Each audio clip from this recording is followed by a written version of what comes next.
time to go dancing on America's #1 sportsbook, my sportsbook, FanDuel. That's right. Get a little action on each one of the games. Right now, new customers can get $200 in bonus bets if your first $5 bet wins. You heard me right. New customers get $200 in bonus bets if your first $5 bet wins. Win that $5 bet. That's $200 you get to use on point spreads, money lines. You can even pick who's going to win it all. I like me some Auburn. I like me some Tennessee. Those are teams that I'm going to be playing, probably on the money line, maybe even parlaying them as well. Visit FanDuel.com/Petro. Right now, you can bet on college hoops until they cut the nets down. FanDuel.com/Petro. 21 plus and present in Kansas. First online real money wager only. $10 first deposit required. Bonus issued as non-withdrawable bonus bets that expire 7 days after receipt. See terms at sportsbook.fanduel.com. FanDuel is offering online sports wagering in Kansas under an agreement with Kansas Star Casino, LLC. Gambling problem? Getting help is your best bet. Call 1-800-522-4700 or visit ksgamblinghelp.com. You're listening to the most powerful sports station in the country. Sports Radio 810,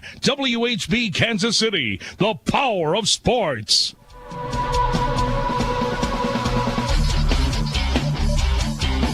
America's largest all-sports radio station presents the #1 motorsports show for over 2 decades. Track Talk, brought to you by Rod End Supply and the Power Ride Midwest Lightning Sprints. Here are the racing boys, Scott Traylor and Kirk Elliott.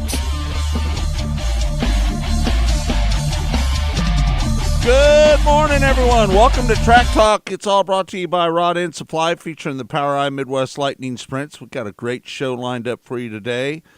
Gio Scelzi, Cannon McIntosh, Zach Chappell, and Connor Wade all on the show today. And Kirk, how you been doing, bud? You doing all right? Outside, not having any, not the races I wanted to see last night happened because of bad weather, but there was some race action last night. But, it's March. There's a reason why some of these series don't schedule races in the month of March. But Freddie Raymer won last night at Williams Grove. Yeah, that was one race they did get in. Yeah. First Friday night race at Williams Grove Speedway out in Pennsylvania. They had a Sunday afternoon race last week that Anthony Macri won. But it was Freddie Raymer's night last night. The World of Outlaws was supposed to race at Big O Speedway down in Ennis, Texas. Rained out. Didn't happen. Right. Tonight they'll be at Kennedale Speedway Park. But Texas is a big center of racing this weekend. Scott, got the NASCAR guys down at the road course at the Circuit of the Americas this weekend. That really is the most least interesting thing that I've talked about that. Yeah, I knew you'd say that. Yeah.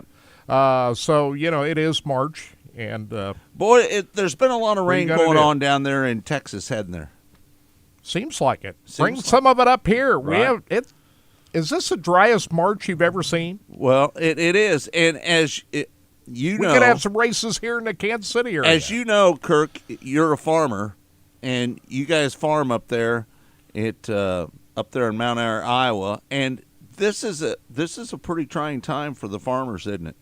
Dry out there, isn't it? Yeah. I don't know. I hope we get enough rain this summer, but we'll leave that to another day. So, but anyway, no racing in the World of Outlaws, no racing in the Lucas Oil Late Model Series. We were supposed to see the debut of Tim McCready behind the wheel of the Rocket 1 car last night at Atomic Speedway, but that's been moved to Sunday due to weather, but they'll be at Brownstown Speedway tonight. So that's, the dirt late model world has been carrying all the news here lately because of all the tire doping scandal and, that ate up Bobby Pierce, Devin Moran, and Kyle Bronson. But then the shocking news that Hudson O'Neal abruptly left the Rocket 1 team, and Tim McCready, the veteran Tim McCready, has moved over to take over that ride. That's and all of this is happening. We haven't had any major dirt late model races for about a month. Are you surprised that Tim McCready took over the Rocket car? No. I am surprised that the ride came open for him to come over, but no, I'm not surprised that he would do that. He struggled in the last couple of years in the 39 car. He's been driving a Longhorn chassis as well, hasn't he? Yeah. Matter of fact, he was the Longhorn chassis house car for a number of years until that moved over to Brandon Sheppard. They call it the Longhorn factory team now with Brandon Sheppard.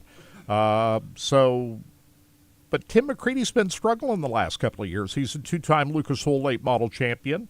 Didn't make the Final Four last year. So the way he'd been struggling over there, and they're not getting the help from Longhorn Chassis that they've gotten in the past, Paler Motorsports and Don and Gina Bradsher. He had a lot of success over there, but with him struggling and that ride coming open over at Mark Richards, stands to reason. Why not bring in the veteran? Right. That makes perfectly good sense, to be honest with you, because Tim McCready is a heck of a race car driver, and to be honest with you, I think it's a little unfair to say that he hasn't been running up towards the front. He's been running up towards the top 5. He's been running in the top 5 here as of late, but I just don't see Tim McCready winning a race. Do you think he's going to win a race in that rocket car? Yeah, I think so. Yeah? Yeah, I mean, he can still do it. I don't think he's lost his ability to drive a race car. No, I don't either. So, no, I expect him to come in and you think he'll win right away. You think he'll win in that rocket chassis? Yeah. Why do you think that? Well, he's Tim McCready. Tim McCready, yeah. Enough said. He's one of the great dirt late model racers of all time. Right. So no, I think they'll get it together. It's a competitive world out there. Last year, Ricky Thornton Jr. dominated dirt late model racing along with Bobby Pierce. Bobby Pierce is the one that's set back now with that heavy penalty coming down, being caught with doping of the tires down there at Volusia Speedway Park during Speed Week. So how soon can Bobby Pierce rally back from a devastating penalty that will cost him any chance of winning the World of Outlaw late model title as he did last year? So my big question is how does Bobby Pierce rebound from this terrible penalty for being caught with Doctor in the tires, which he claims that he's fully innocent of. Right. So, but I don't know. But that's a debate between the World of Outlaws and the 3 drivers that got busted. Yeah. Right. Speaking of tires, right? What'd you think of the tires at Bristol last weekend? I thought that was that was a terrible race, to be honest with you. A lot of people liked it. If you ask a lot of people, they loved the tire fall off and the strategy that it put into the teams, and especially Denny Hamlin loved it. Well, sure he did. Yeah, sure he did. But to be honest with you, Todd, I don't know if you have an opinion on this, but me personally, I thought it was a terrible race because they just wore out the tires. And I just thought it was a terrible race. What do you think about it? Well, here I think it kind of goes back to what I said earlier, guys. Is let's have some practice and some laps out there on. These guys don't start race till Saturday now. Right. So you just have a Saturday Sunday event. They've got a very little practice. They got about a 10-minute practice to shake down the car. You can't really make any changes off that practice. No, and then you go right into qualifying. And that's what you got. Yeah. So if you don't unload at these racetracks in the NASCAR Cup Series, you're going to be out to lunch for the whole weekend. So they had no idea how bad this tire was. Nobody had any idea. And this just shows you, like, if they would have had a half hour to an hour of practice time on the track, eventually they would have said, hey, we've got a problem with this tire. Maybe they could have done something. What I enjoyed about it, it reminded me of how they used to have to manage everything because the cars used to be so much more powerful. What I didn't like was the fact that we were stopping because it was tire issues and not, that was my issue on that. I'm like Scott, it wasn't fun to watch because of that. Like Kirk though, it was a pretty good race to watch because of the guys and even Kyle Larson said the next day, guys, hey, after I went back and watched the race, I'm going to change what I said yesterday, and because he kind of slammed it right after the race. The next day he's like, you know what, it wasn't that bad, He goes, I kind of like the way it ran, Well, in terms of not knowing who was going to win with about absolutely 20 laps to go because whose tires were going to last. And we had 54 lead changes among 16 drivers in that race.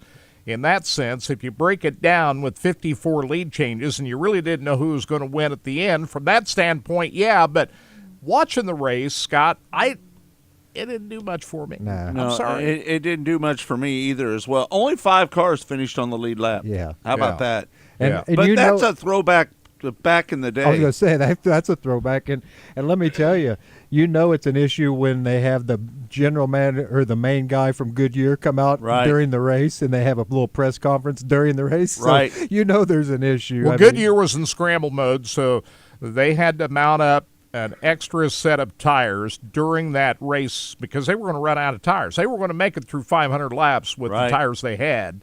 They- They had the they had scuff, to- they they had the get- scuff tires from the qualifying, but they needed another set of tires, so they had to scramble to get those, And they all said those they were- tires mounted. So they give them another set of tires, didn't and they? Kevin Harvick said those were tires from last year. They were an old set of tires. They wasn't new set. Or an older set, not maybe even from last year. Hey, but they listen. wasn't the new batch that came with them. Listen, just so you know, I love Kevin Harvick on the broadcast. yeah.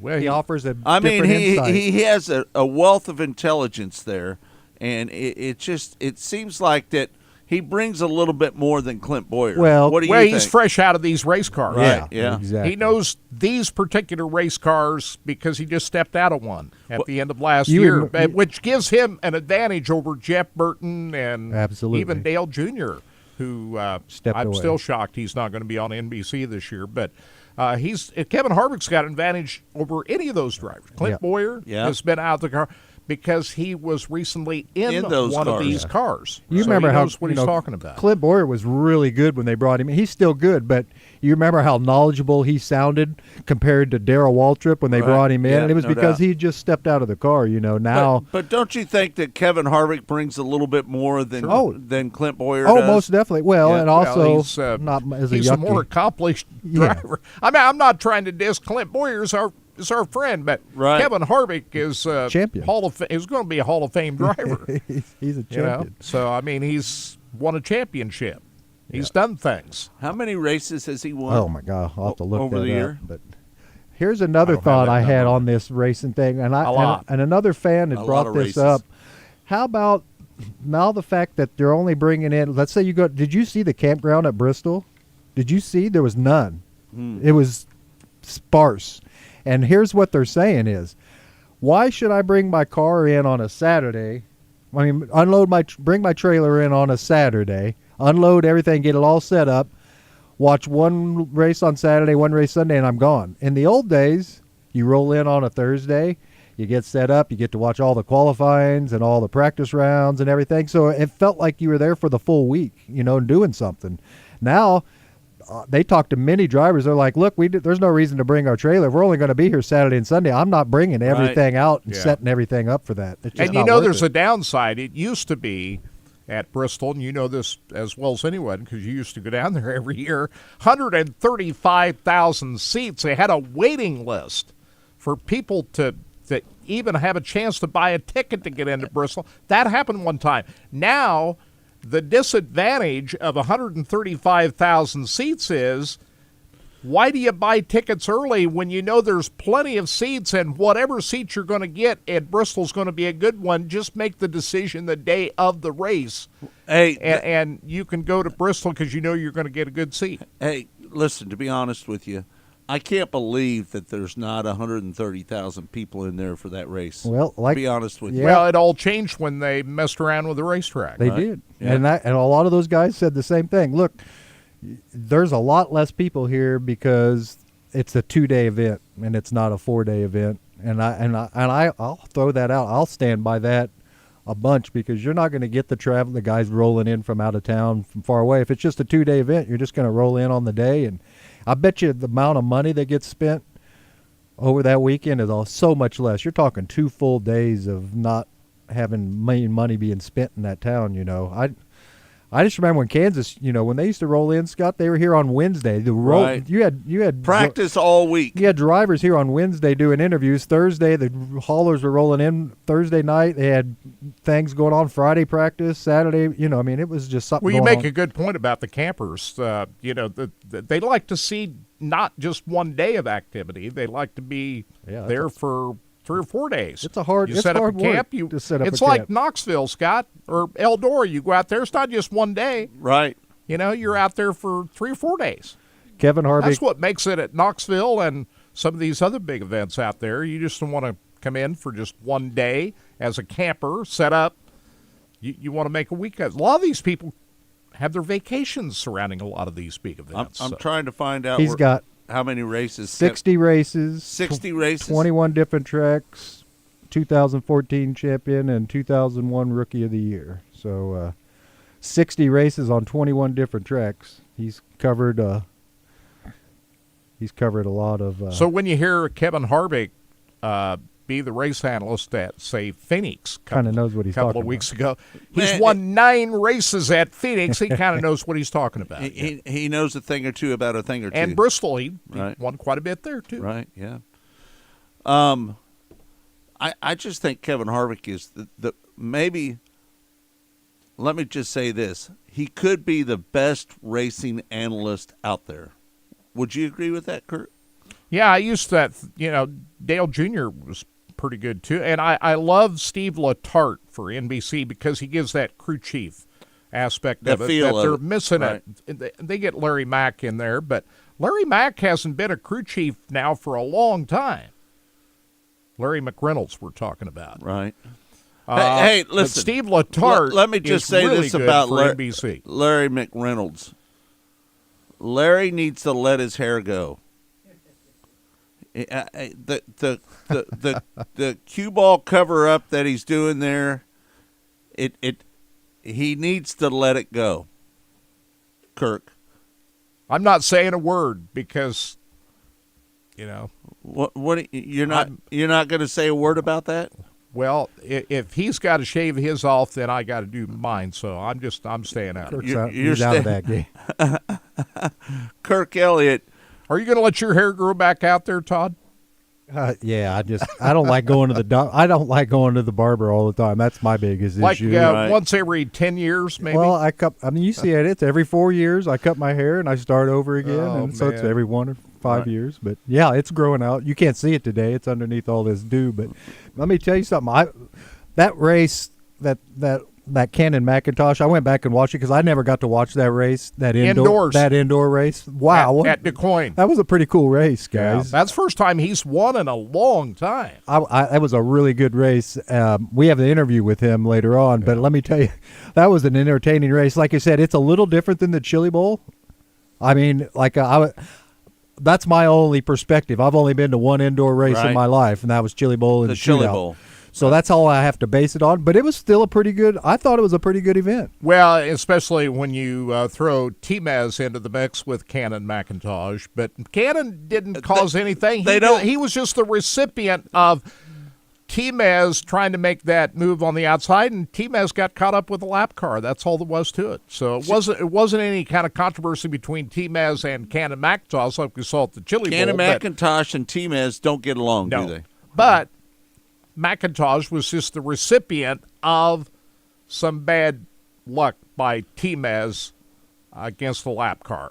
Yeah, that lap car. That's what cost him. Austin Torgerson, he picked up the checkers out there at the KKM race, didn't he? That's out in California this Yeah, weekend. yeah. They've been racing the last 3 nights out Power there. Eye race. Yeah, that was on Thursday night. Steven Snyder won last night. Jeffrey Pauly won. He also won. He won the race on Wednesday night. Right. So they had 3 nights of that so far. The Keith Coons challenge that they have at several different racetracks are out in California this weekend. So Steven Snyder, the winner last night, Ashton Torgerson the night before. So we're going to see Ashton Torgerson a lot in a midget car this year. Of course, he's the driver who was ejected out of the car a year ago down at the Right. Chili Bowl. So That miracle was that he at survived Plaza. that. That was at Plaza Park Raceway, right? Yeah. Exactly. Visalia, California. It is. The Beatrice Spring Nationals opened up last night. They were supposed to have this event last weekend, but it got rained out. But it opened up last night. Jordan Grabowski picking up the win, and he needed a late restart to take the lead on that race. He was just hugging the bottom of that racetrack and was able to get past for the lead there towards the end of that race. Tim Ward finishing in second and Troy Cordes third.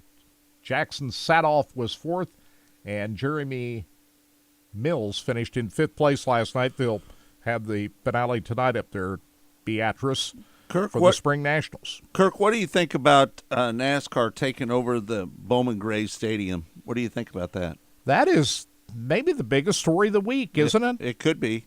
Bowman Gray Stadium, if anybody that follows racing knows, is like the WWF of racing. It is. If you ever watched races at Bowman Gray Stadium, let's just kind of describe this venue a little bit. I've seen the track.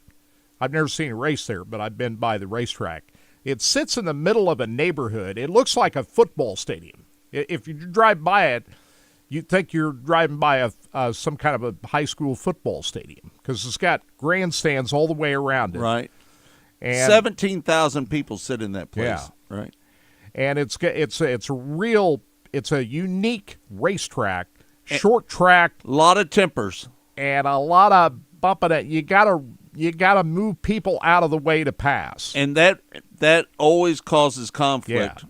And there's always people trying to run into each other out there at Bowman Gray Stadium. And you see a lot of fights. You see a lot of fights. A at lot of Bowman drivers, Gray. a lot of because you. And this is what we were talking about with Bristol. When Bristol was really popular, Right. it wasn't the too wide racing that they tried to make that track into. You had to bump people out of the way to pass. People love Right. that. Right. And so NASCAR has taken over the operation along with the city You of think they'll Winston-Salem. change anything out there? I think they'll put Calm some it down a resource- little bit? Well, no. What I think they'll do is they'll kind of refurbish the facility, put some money into it, build it back up, help promote it even more because The pavement needs to be redone. Every Yeah. time I watch, But this might be the best kept secret in all of racing. It is. If you watch it on video, Yeah. you see Flow Racing's carried a lot of that. Right. You know what it is, but I think NASCAR will do a better job of promoting it, and they may have to build more grandstands there before it's Right all on over. cue, Todd. You put the video up of people running into let me each tell other. you something. Every time I've ever seen a social media post, either TikTok or Twitter or whatever, it's always a Bowman Gray, and it's always some dude going the wrong way, Trying to hit trying somebody. to hit somebody, and like you said, on cue, it's like this guy is just doing this. And they So- retaliate. Oh, but all this day. track is in Winston-Salem, North Carolina, so right in the heart of Right. Tobacco Road. That's where it's located. All right, we're going to take a break. Track Talk is brought to you by Rod End Supply, featuring the POWRi Midwest Lightning Sprints. When we come back, we're going to run an interview that we did on Mostly Motorsports on Monday. It's Gio Scelzi, and we'll be back with more right here on Sports Radio 810 WHB.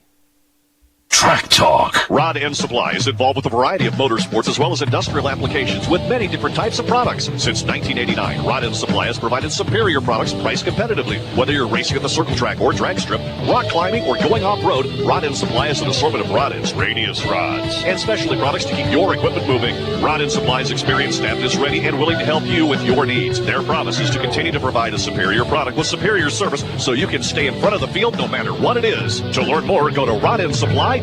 Hey folks, Jeff Briggs with Victory Chrysler Dodge Jeep Ram. The Hailstorm has created a massive buying opportunity that only comes around so often. Select vehicles are priced up to 50% off the original MSRP. Grand Wagoneers up to $20,000 off. Hey business owners, how about Ram Heavy Duties up to $16,000 off? And the Jeep Wrangler 4xE up to $19,000 off with the EV tax credit. Visit us at Kansas City's only automotive outlet mall, the Legends Auto Plaza, or online at victorymotorskc.com, where our first price is better than their last. Choice of a lawyer is an important decision and should not be based solely upon advertisements. Paid for simulated client portrayal. I'm attorney Mike DePasquale. No matter how you've been injured, my law firm is here to help. Mike and his team handle all kinds of cases.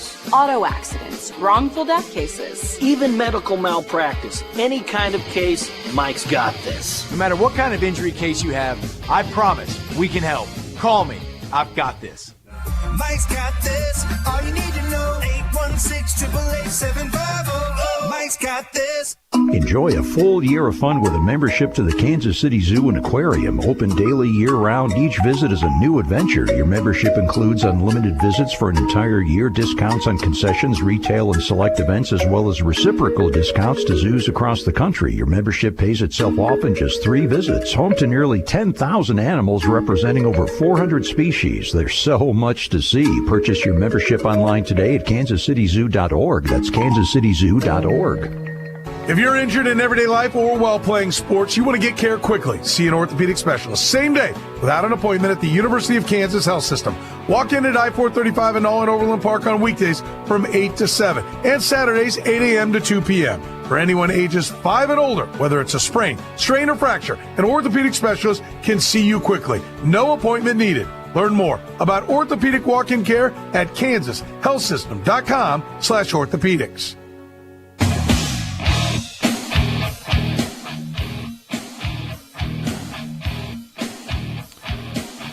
Welcome back. It's Track Talk. It's all brought to you by Rod End Supply, featuring the POWRi Midwest Lightning Sprints. Kirk, we had a chance to talk to Gio Scelzi the other night. Giovanni. Picked up a big win last weekend down at Cotton Bowl Speedway. How about that? Yeah. Gio Scelzi is the current point leader. Seventh win of his World of Outlaw career. Yeah. Right. Remember, he won the $50,000 to win race at Lakeside last year. $50,000 he picked up for the High Limits race, right?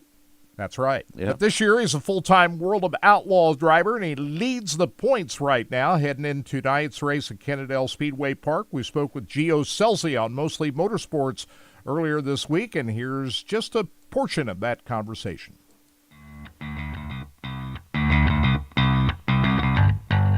That was a thrilling victory the other night, wasn't it?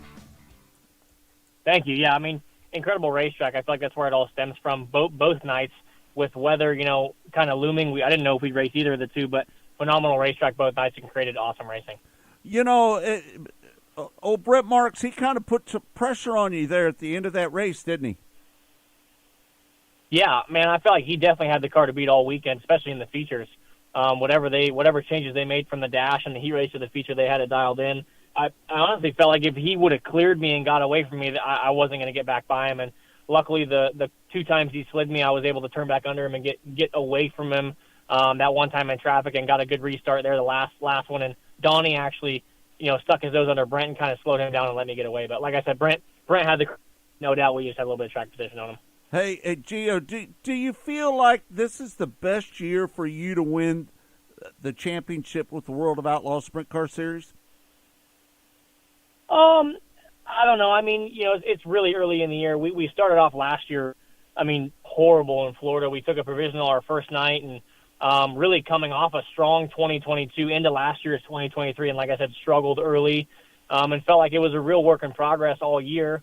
And then this year having, my car chief went home and it got a new car chief. My crew chief is still the same, which helps. But, in a roundabout way, yes, I feel like, the experience obviously is still what I'm lacking a little bit compared to the David Gravels and Donnie Schatz. But in the end, the only returning champion out here is Donnie Schatz. So Gravel hasn't won a championship and neither have I. So I'd say we're on a even playing field along with Schuhart and Sheldon and Carson. There's really a lot of great race cars on the Outlaw Tour that haven't won championships. Hey, as thrilling as we were for your victory, I was a little concerned about your brother Dominic. What happened to him back there? I know. I think he said he climbed up off the wall off turn 2, kind of like I did Friday night, and it caught the right front and spun him around upside down. So I don't think it killed the car. There was a couple small pieces of damage on the frame, but they were getting actually welded up today to get it fixed. Was there a fire? Looked like a little fire he had to deal with there. Yeah, I don't know if from being upside down, the oil leaked on the header or a little bit of fuel came out of the fuel cell or what exactly happened. I just saw the race car sitting in the pits after it had some fire extinguisher foam on it, but that was all I saw. Yeah.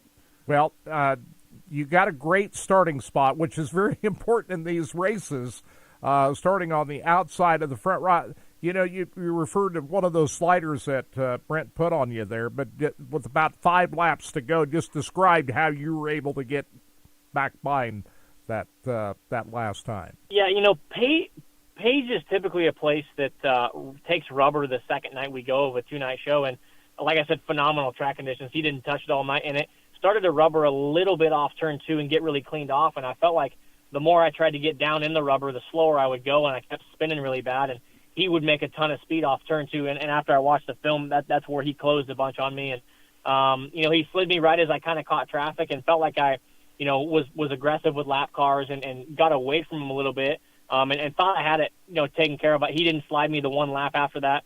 And then Dominic got upside down, which left us a single file restart there with a green-white checker to go. And, I knew if he didn't slide me into one and clear me, I think I was going to be okay. But kind of got me up in the seat a little bit when he slid me. I didn't think he was that close, which, like I said, after watching the film, he really wasn't. He just had a really big run, and as high as the cushion got at both ends, it was tough because it left you vulnerable, as wide as the racetrack is for those big sliders like that. There's a lot of drivers that could win this championship. I know yourself, David Gravel, Donnie Schatz, Logan Schuchart, Carson Macedo. There's a bunch of drivers that could win this championship. How do you mentally take care of that mentally as a driver? How do you think about all those other drivers behind you trying to overtake you as the point leader right now?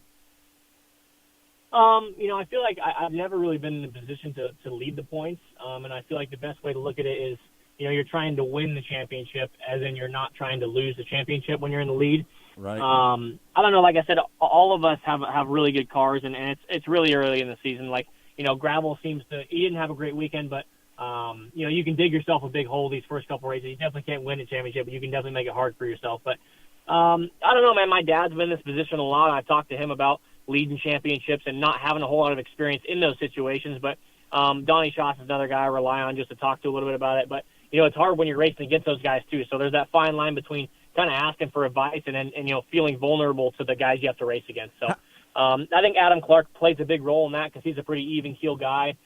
Whether we crash or whether we win, his attitude's pretty much the same, which helps me being pretty emotional. Helps keep me kind of even-keel and not getting too excited. But I felt like last year our biggest thing we were lacking was winning races, and to knock one off this early in the season kind of, gets a little bit of weight off your shoulders. And I feel like the first one of the year is always the hardest, breaking through. And I feel like we had a shot to really win almost every race this year. But just keep digging. Like I said, our motors are running really good right now.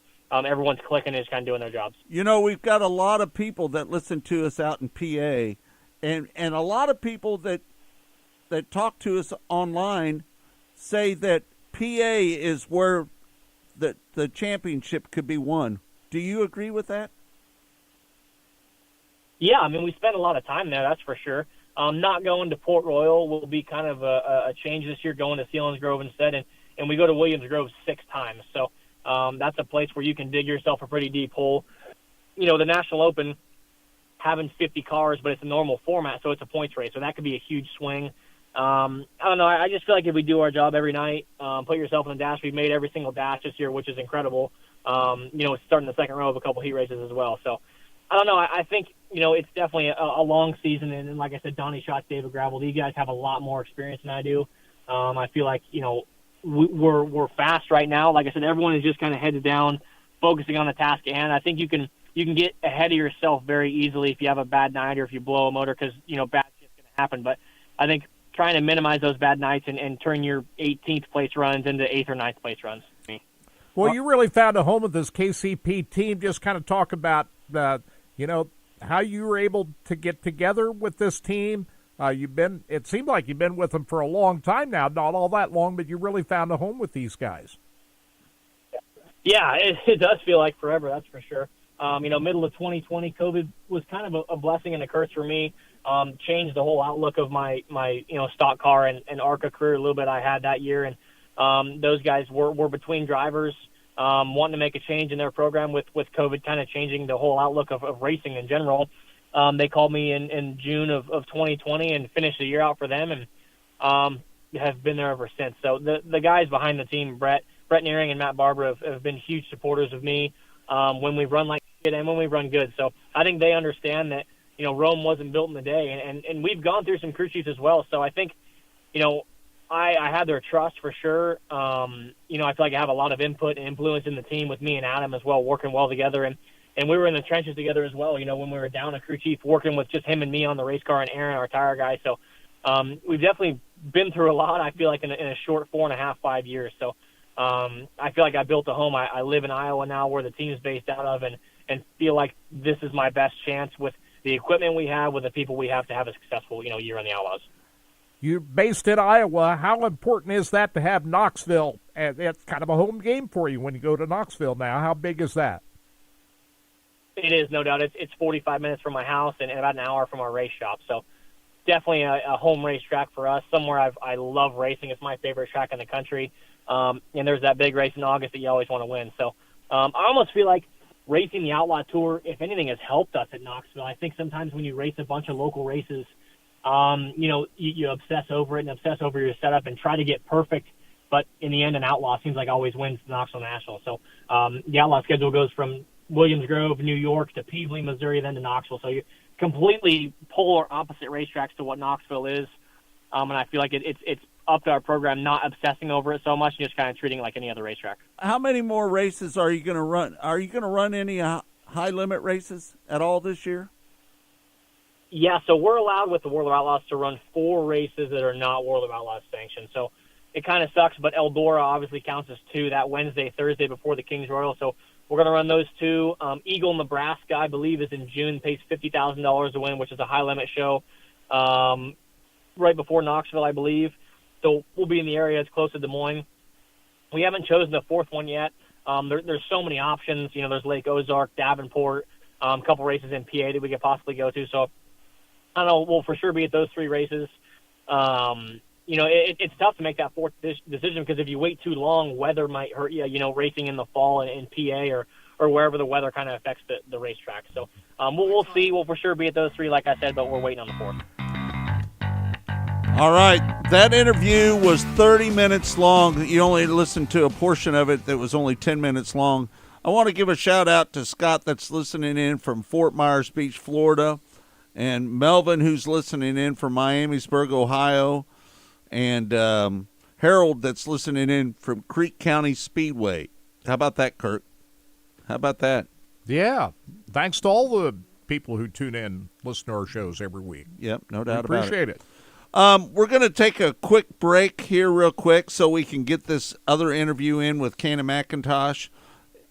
We're going to take a quick break real quick here on Sports Radio 810 WHB. It's Track Talk. It's all brought to you by Rod End Supply, featuring the POWRi Midwest Lightning Sprints.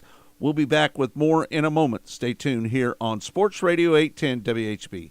Track Talk. Rod End Supply is involved with a variety of motorsports as well as industrial applications with many different types of products. Since 1989, Rod End Supply has provided superior products priced competitively. Whether you're racing at the circle track or drag strip, rock climbing, or going off-road, Rod End Supply has an assortment of rod ends, radius rods, and specialty products to keep your equipment moving. Rod End Supply's experienced staff is ready and willing to help you with your needs. Their promise is to continue to provide a superior product with superior service so you can stay in front of the field no matter what it is. To learn more, go to rodendsupply.com.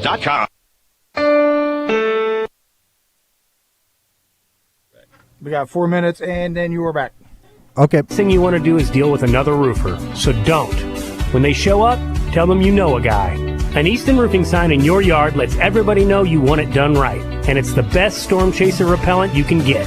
Call us today for a free, no-obligation inspection, 913-257-5426 or eastonroofing.com. Easton Roofing. Integrity matters. Say goodbye to busted brackets because FanDuel lets you bet on every game of the tournament. Whether you're betting on a big upset or a 1-seed, it's time to go dancing on America's #1 sportsbook, My Sportsbook. FanDuel. That's right. Get a little action on each one of the games. Right now, new customers can get $200 in bonus bets if your first $5 bet wins. You heard me right. New customers get $200 in bonus bets if your first $5 bet wins. Win that $5 bet. That's $200 you get to use on point spreads, money lines. You can even pick who's going to win it all. I like me some Auburn. I like me some Tennessee. Those are teams that I'm going to be playing probably on the money line, maybe even parlaying them as well. Visit FanDuel.com/Petro. Right now, you can bet on college hoops until they cut the nets down. FanDuel.com/Petro. 21 plus and present in Kansas. First online real money wager only. $10 first deposit required. Bonus issued as non-withdrawable bonus bets that expire 7 days after receipt. See terms at sportsbook.fanduel.com. FanDuel is offering online sports wagering in Kansas under an agreement with Kansas Star Casino, LLC. Gambling problem? Getting help is your best bet. Call 1-800-522-4700 or visit ksgamblinghelp.com. Ball forward, take your base. The only thing worse than a pitcher running out of gas on the mound is your old phone running out of storage for your photos in the stands. Goodbye, home run. Switch to Verizon and get a great deal on a new iPhone 15 Pro with tons of storage for all the ballpark picks you want. Just trade in your iPhone, any model, in any condition, so you'll feel like you're winning, even when your team's not. Trade in any iPhone in any condition for a great deal on iPhone 15 Pro with Unlimited Ultimate and get iPad and Apple Watch SE with eligible service plan. Only on Verizon. It's time. This joint is jumping. Are you kidding me? Dan. Rattled it home. What a bucket. It's the NCAA tournament. Join us Saturday, live from Salt Lake City, Utah. It's the Jayhawks and the Gonzaga Bulldogs. Our coverage begins at 12:30, and it's all on your home for Kansas Jayhawk basketball. Follow the Jayhawks on your home for March Madness. Sports Radio 810 WHB. The temperatures are heating up, which means more backyard cookouts on your smoker and grill. The Kansas City Barbecue Store at I-35 and 119th Street in Olathe is your one-stop shop for all you need to get your food from the grill to the table. The barbecue store is stocked with seasoning, sauces, rubs, fuel, accessories, and even fresh prime whole briskets. Stop into...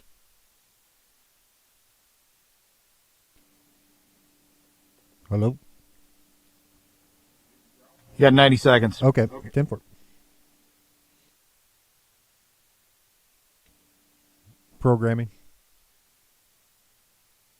It's a new adventure. Your membership includes unlimited visits for an entire year, discounts on concessions, retail, and select events, as well as reciprocal discounts to zoos across the country. Your membership pays itself off in just 3 visits. Home to nearly 10,000 animals representing over 400 species. There's so much to see. Purchase your membership online today at kansascityzoo.org. That's kansascityzoo.org. Choice of a lawyer is an important decision and should not be based solely upon advertisements. Paid for simulated client portrayal. I'm attorney Mike DePasquale. No matter how you've been injured, my law firm is here to help. Mike and his team handle all kinds of cases. Big truck accidents and wrongful death cases. Even defective product cases. Any kind of case, Mike's got this. No matter what kind of injury case you have, I promise we can help. Call me. I've got this. Mike's got this. All you need to know. 816-248-7500. Mike's got this. It's time. This joint is jumping. Are you kidding me? Dan. Rattled it home.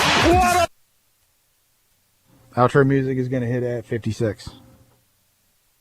City, Utah.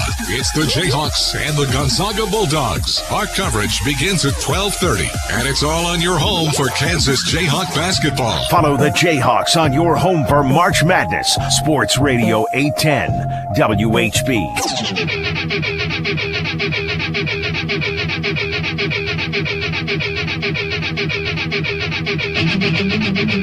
Welcome back. It's Track Talk here on Sports Radio 810 WHB. I want to give a shout out to Kelly, who's listening in from Central Point, Oregon as well. And we did an interview, Kirk, the other day with Cannon McIntosh, and he's such a great talent. He is. We've seen him win a lot of midget races over the last several years, but he'd kind of gone through a little bit of a dry spell here. He won a couple of races last summer, but he'd not found victory lane for a while, which was a long dry spell when you consider how good Cannon McIntosh is. But he's riding for Keith Coons right now, and he won a big indoor race last Saturday night in Du Quoin, Illinois, holding off his teammate Ryan Timms to the checkered flag. We spoke with Cannon McIntosh on our Mostly Motorsports show earlier this week, and here's a little bit of that interview with Cannon McIntosh.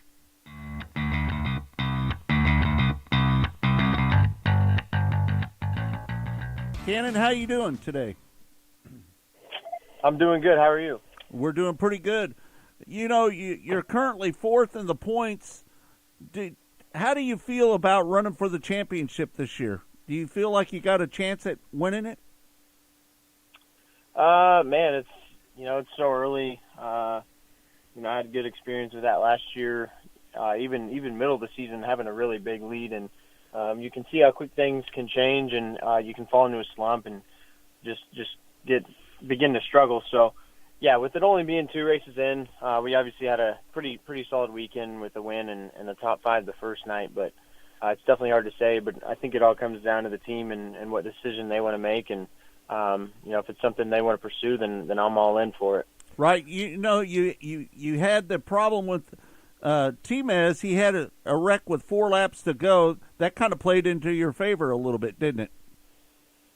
Yeah, for sure. I was just kind of hanging in there at the end. I think I had a really big gap on 4th at that point, and then they were a decent ways ahead of me. Just the track was definitely fast-paced, so at that point I was just kind of maintaining and waiting for something to happen if it was going to happen. And obviously, right there with 4 to go, the leaders, got into it with lap cars there, and we were in a really good position, and it could have been anyone else in that position, but luckily we put ourselves there, and we had a really good piece. So all we needed to do on the restart was just execute, and it seemed like the top was kind of better there at the end in 3 and 4 at least. And I knew Keith wanted me to stay on the bottom and just try and hit my mark. So that's what we did, and we kind of just went for the protective defensive line, and it got us the win. I consider Joe B. Miller one of the most versatile open-wheel drivers out there, and he was locked on the bottom too, but Timez made that move. But the lap cars, how big was lap cars throughout that race an issue? Yeah, when it gets so fast-paced like that, every car on the track is pretty quick, and once it gets spread out, you start racing lap cars, and you see that a lot there with it being such a small track. Just it's like Martinsville or Bristol, for those guys. Like it's just it's tight racing, and everyone has pretty good speed. So you got to do the best you can to avoid it, and try and put yourself in a good position and keep your nose clean. And like you've seen there at the end with them getting into trouble, it happens fast. And if you're not expecting it, you'll be caught right up in it, or sometimes it's out of your control. So it's definitely, when you get on the smaller tracks like that, you see it a lot, and you definitely have to keep your eyes open. That's for sure. Once you start getting to the bigger tracks, you don't worry about traffic as much. If you go green to checkered, it's possible you'll have to race a little bit of traffic, but it's usually a little more spread out, and you can make moves a little bit easier. All right, let's talk about that finish. You had to fend off your teammate. Ryan Timms, just talk about that finish right there. It was close. He started 12th. Yeah, with him starting 12th, I knew with them saying on the radio under the red, once they said he was in second, I knew he had to have been pretty good, I knew he had started further back, so I knew I couldn't be sleeping on the restart there. Just needed to not make mistakes. The bottom was tricky to run. I feel like usually I'm pretty comfortable down there running the bottom against the berm, but it had its character to it. But I knew if I just didn't make mistakes, he was definitely going to be close still, but I knew if we didn't make mistakes, we were going to be fine. And I could just see lap by lap on the big screen. He was there, but I knew we were fine. And it looked like, he definitely drove it in there in the 3 and 4, the last corner with nothing to lose, and you made it close for sure. But luckily we didn't make too many mistakes there at the end, and just did what we had to do. Long time between wins for you, Cannon. Just how difficult was that? Last July, I think you won it, swept the weekend at Millbridge, but just how tough was that through that long dry spell? It was about as tough as I've ever experienced, I'd say, in my career. Just going through the ups and downs, and it's one thing when it's ups and downs, but it seemed like for a really, really long period of time it was just downs, and it felt like a lot longer than what it even was.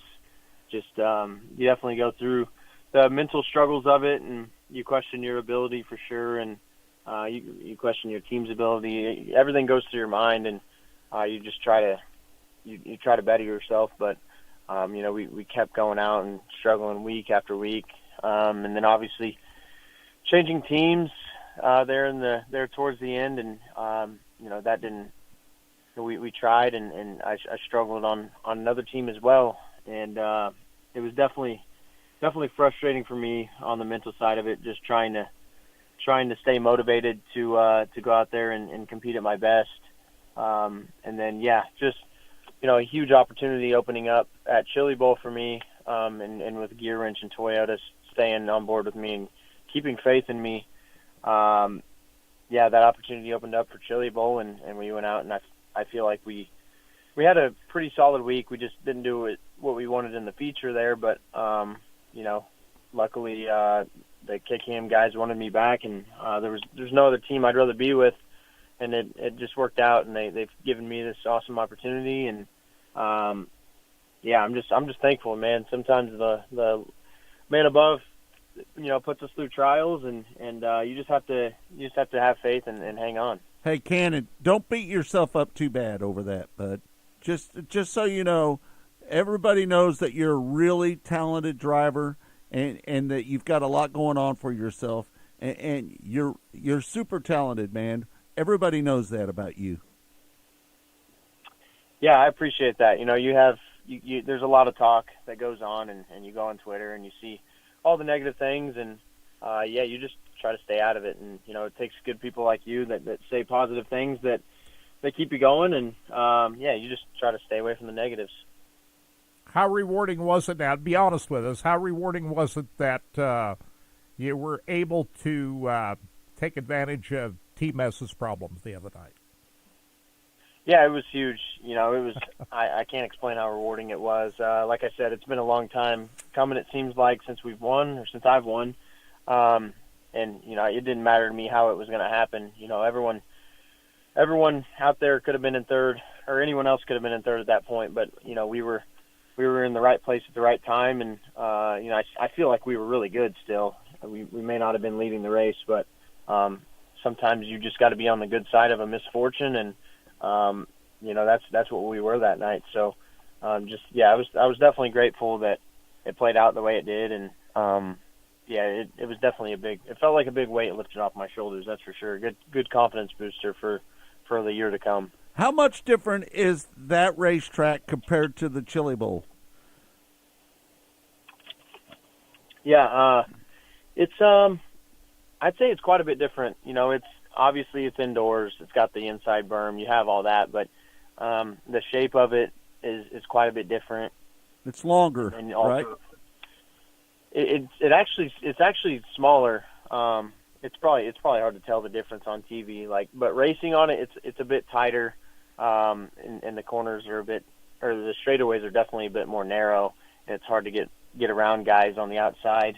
And then the corners kind of have a unique shape to them when you get towards the wall. It almost turns into like a square around the wall. So it's unique in its ways, and for how small it is, I'd say it really races pretty good still. Obviously the track had a lot of grip in it, but even then, it still put on good racing, and it's just I'd say the dirt's a little bit different than Chili Bowl as well. Chili Bowl's kind of been changing these last couple of years also with the way the dirt's played out. So it's one of those unique tracks that you kind of, I feel like anything you do with the race car is one off from any other place, and it's definitely a cool place to learn from, and one that you can capitalize on when it comes to I'd say a points championship. It seems like those corners are pretty tight down there on each end. They're really short. Really, there's not much turn to those on both ends. Yeah, that's one of the unique things about it. Obviously, with it being tight like that, for one, you have to really be smart about how you're going to make a move on a guy. I think a lot of the times you get him down the straightaway, you gain your speed in that corner, but your best shot's diving down the straightaway into the next corner. And also you also want to have a car that rotates really well with how tight it is. It's like a paperclip almost, especially on the bottom. So you don't want to be too free, but you also got to have you want the car to rotate really well to get through that paperclip. So it's like I said, that's what makes it somewhat unique, and you have to do, I'd say, slightly different things to the race car than you would at most racetracks. Looks like they do a good job of prepping that track at DuQuoin. Yeah, they have, and I heard Keith talking about it before the feature there. He was talking with someone about it, just how much different it is. It seems like it's got real dirt on it these days. You look back at some old highlights at DuQuoin, and it's almost like dust. It still put on a good show, but now it seems like it has real natural grip in it. So they definitely had lots of moisture in it from what we saw, and they've put some effort into it, that's for sure. Kirk, that racetrack is like a paperclip, isn't it? Yeah, it is. Yeah. Yeah, it's just the way the building is laid out. I've Right. never been inside that building before. Just watched a lot on video. But whoever does the track prep there, I think They does did a great job. But Yeah. they're more limited in size than say the Chili Bowl. Putting that track in there, but we've seen some good racing out there. Right. You're going to do the live read for the National Sprint Car Hall of Fame? Yeah, the National Sprint Car Hall of Fame and Museum. They've got a lot of great things going on in 2024, and the season is just right around the corner, Scott. Coming up April 20th will be the opening night up at Knoxville. The National Sprint Car Hall of Fame and Museum is open year-round, though, 7 days a week. So you go there today, check out Right. and see that brand-new torch red Z06 convertible sitting in the window that they're going to be giving away in August of this year. And Music this is and two. beautiful car, and it's like a race car on a street. It is a race Right. car. It is a race car. So we've got that to give away in August, and you can go to winaz06corvette.com. They'll give away the grand prize plus $25,000 cash. Get signed up for that, and if you do so before April 1st, just punch in the promo code Easter25 and you get 25% more tickets. Right. So take advantage of that. And the other sweepstakes is the sprint car, the race-ready sprint car, Triple X chassis with an Al Parker Racing engine. They're going to be drawn for that 2 days before Christmas this year. So go to winazsprintcar.com to get signed up for that. The gift shop is open, sprintcarstuff.com. Induction ceremony for the National Sprint Car Hall of Fame, June 1st. Can't wait for that day because non-wing sprints that night at Knoxville. Right. So, hey, just so a reminder, Lakeside Speedway flooded out in March 23rd, 2019. 5 years ago. 5 years ago. How about that? No danger of flooding now. No danger of it doing. We're a long way from any floods at Lakeside. Let's hope so. Yeah. So you're going down to, you're going to be racing next weekend, right? I'll be down there at Creek County on Thursday, and I'll be at Port City on Friday and Saturday. How about that? Next week. So you'll be checking in remotely next Saturday. Right. Want to thank everybody for tuning in to mostly Track Talk here on Sports Radio 810 WHB. It's all been brought to you by Rod End Supply, featuring the POWRi Midwest Lightning Sprints. For Todd Surprise, for Kirk Elliott, I'm Scott Traylor saying thanks for joining us. We'll see you next week right here on Track Talk.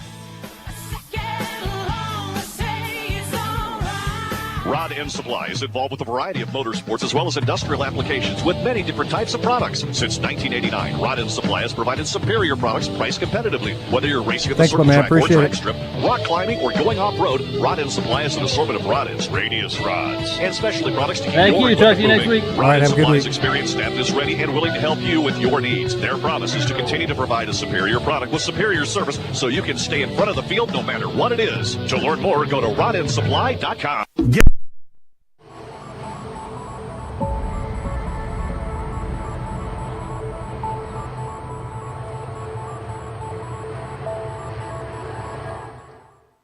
Rod End Supply is involved with a variety of motorsports as well as industrial applications with many different types of products. Since 1989, Rod End Supply has provided superior products priced competitively. Whether you're racing at the circle track or drag strip, rock climbing, or going off-road, Rod End Supply has an assortment of rod ends, radius rods, and specialty products to keep your equipment moving. Rod End Supply's experienced staff is ready and willing to help you with your needs. Their promise is to continue to provide a superior product with superior service so you can stay in front of the field no matter what it is. To learn more, go to rodendsupply.com. Spirit Specialty Sportswear in-house. We do all of the screen printing, all the embroidery. We do some vinyl. The other add specialty items like your pens, magnets, notepads, calendars. You can actually buy that, build your business to make it larger. We have the largest screen printing process and the largest embroidery anywhere around in the area. We can do stuff all the way from your school clubs to sports teams, a professional look in the office. If you can imagine it, we can do it for you. From the circle track to the drag strip to off-road racing, Rod End Supply has been keeping their customers at the front of the field since 1989. Whether you need rod ends, tubular rods, or specialty products, Bob Douglas and his Rod End Supply staff are always ready to help you with your needs. You can visit them on the web at rodendsupply.com or call them at 800-284-2902. That's 800-284-2902. Rod End Supply, keeping you at the front of the field.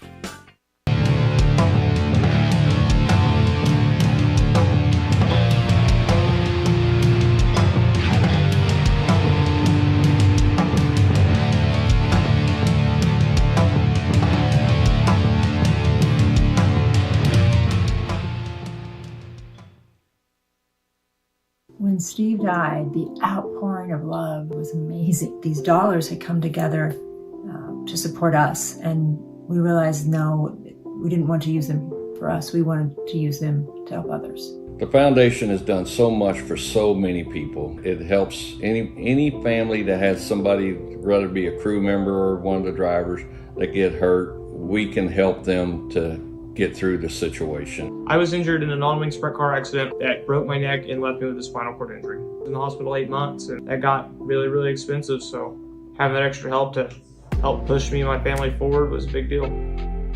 Yes, Steve's death is the reason the foundation exists, but it's Steve's life, and it's the lives of racers everywhere, is the reason we're able to do the work we do.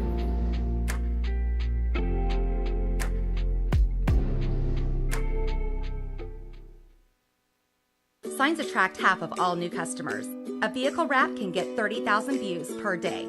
On-site signage costs roughly 2 cents per view. At Impact Signs, Awnings, Wraps, we know signs work. Custom signs, interior or exterior, for any application. Commercial awnings, any shape, any size. Full-color video displays, time and temp boards, gas price changers, and scoreboards. We can wrap anything: vehicles, trailers, boats, and more. Check us out at impact4800.com. Race fans, the National Sprint Car Hall of Fame and Museum is open 7 days a week, year-round, for you to come in and check out all of the wonderful race cars on display in the museum. And our online store at sprintcarstuff.com is open 24 hours a day for you to check out everything that we have in stock for sprint car fans. Whether it's for a birthday, anniversary, or Christmas, sprintcarstuff.com has it all. That's at the National Sprint Car Hall of Fame and Museum in Knoxville. Go harder, faster, stronger with Rod End Supply. Whether you are running industrial, farming equipment, or a race car, Rod End Supply has the assortment of rod ends, radius rods, and specialty products that will help you lead the field in performance. Our superior design means our rod ends last longer and perform better, giving you the edge on the track and saving you money. Contact Rod End Supply or order online today at rodendsupply.com. We don't just sell them, we race them. rodendsupply.com. Serving the racing community for over 30 years. Hey, this is Larry the Cable Guy, and you're listening to Racing Boys, and if you ain't listening to them, you get out of the country because you're a communist. I love the Racing Boys. Like Mater says, they make me happier than a tornado in a trailer park. You know, the funny thing about that is the Larry voice and the Mater voice are exactly the same. Get her done! It's time for America's most unique motorsports show, Track Talk, brought to you by Rod End Supply and the POWRi Midwest Lightning Sprints. Here are the racing boys, Scott Traylor and Kirk Elliott. Welcome back. It's Track Talk here on RBN, the Racing Boys Broadcasting Network. Want to remind everybody, Freddie Raymer won at Williams Grove last night. What did you think about that race, Kurt? He got around Dietrich. He had to work for it. Yeah. He started up towards the front, which you really have to do when you're at Williams Grove Speedway because those long straightaways. But Freddie Raymer really made it work down bottom of the racetrack, made a move on Dietrich there going into turn number 3, and was able to run away with it. That was after Anthony Macri won last Sunday afternoon. Right. Scott, I like these races better at night. I don't like those day shows. That day show was a little dusty, wasn't it? Took on rubber. And, right. Yeah, why would you? And they do this in Pennsylvania. I love Pennsylvania racing out there. But Port Royal does this. They schedule a day show around Labor Day weekend. Yeah. Unless you're forced into it, why would you consciously schedule a dirt show in the afternoon? I don't know. Anywhere. I don't like it. I don't know. Anyway, they're back to normal Friday night, first Friday night race at Williams Grove Speedway. Were you a little surprised that Anthony Macri finished 6th last night? Were you surprised by that a little bit? I think he started too far back. Right. You know, if he's up at front, was on the front row like he was last Sunday, he's got a better shot at it. But, you've been to Williams Grove many times. Right. If you're starting in the back half of the field, you barely have a chance. You're not going to have a chance because, it gets spread out easy. You know who my favorite driver is out there, to be honest with you?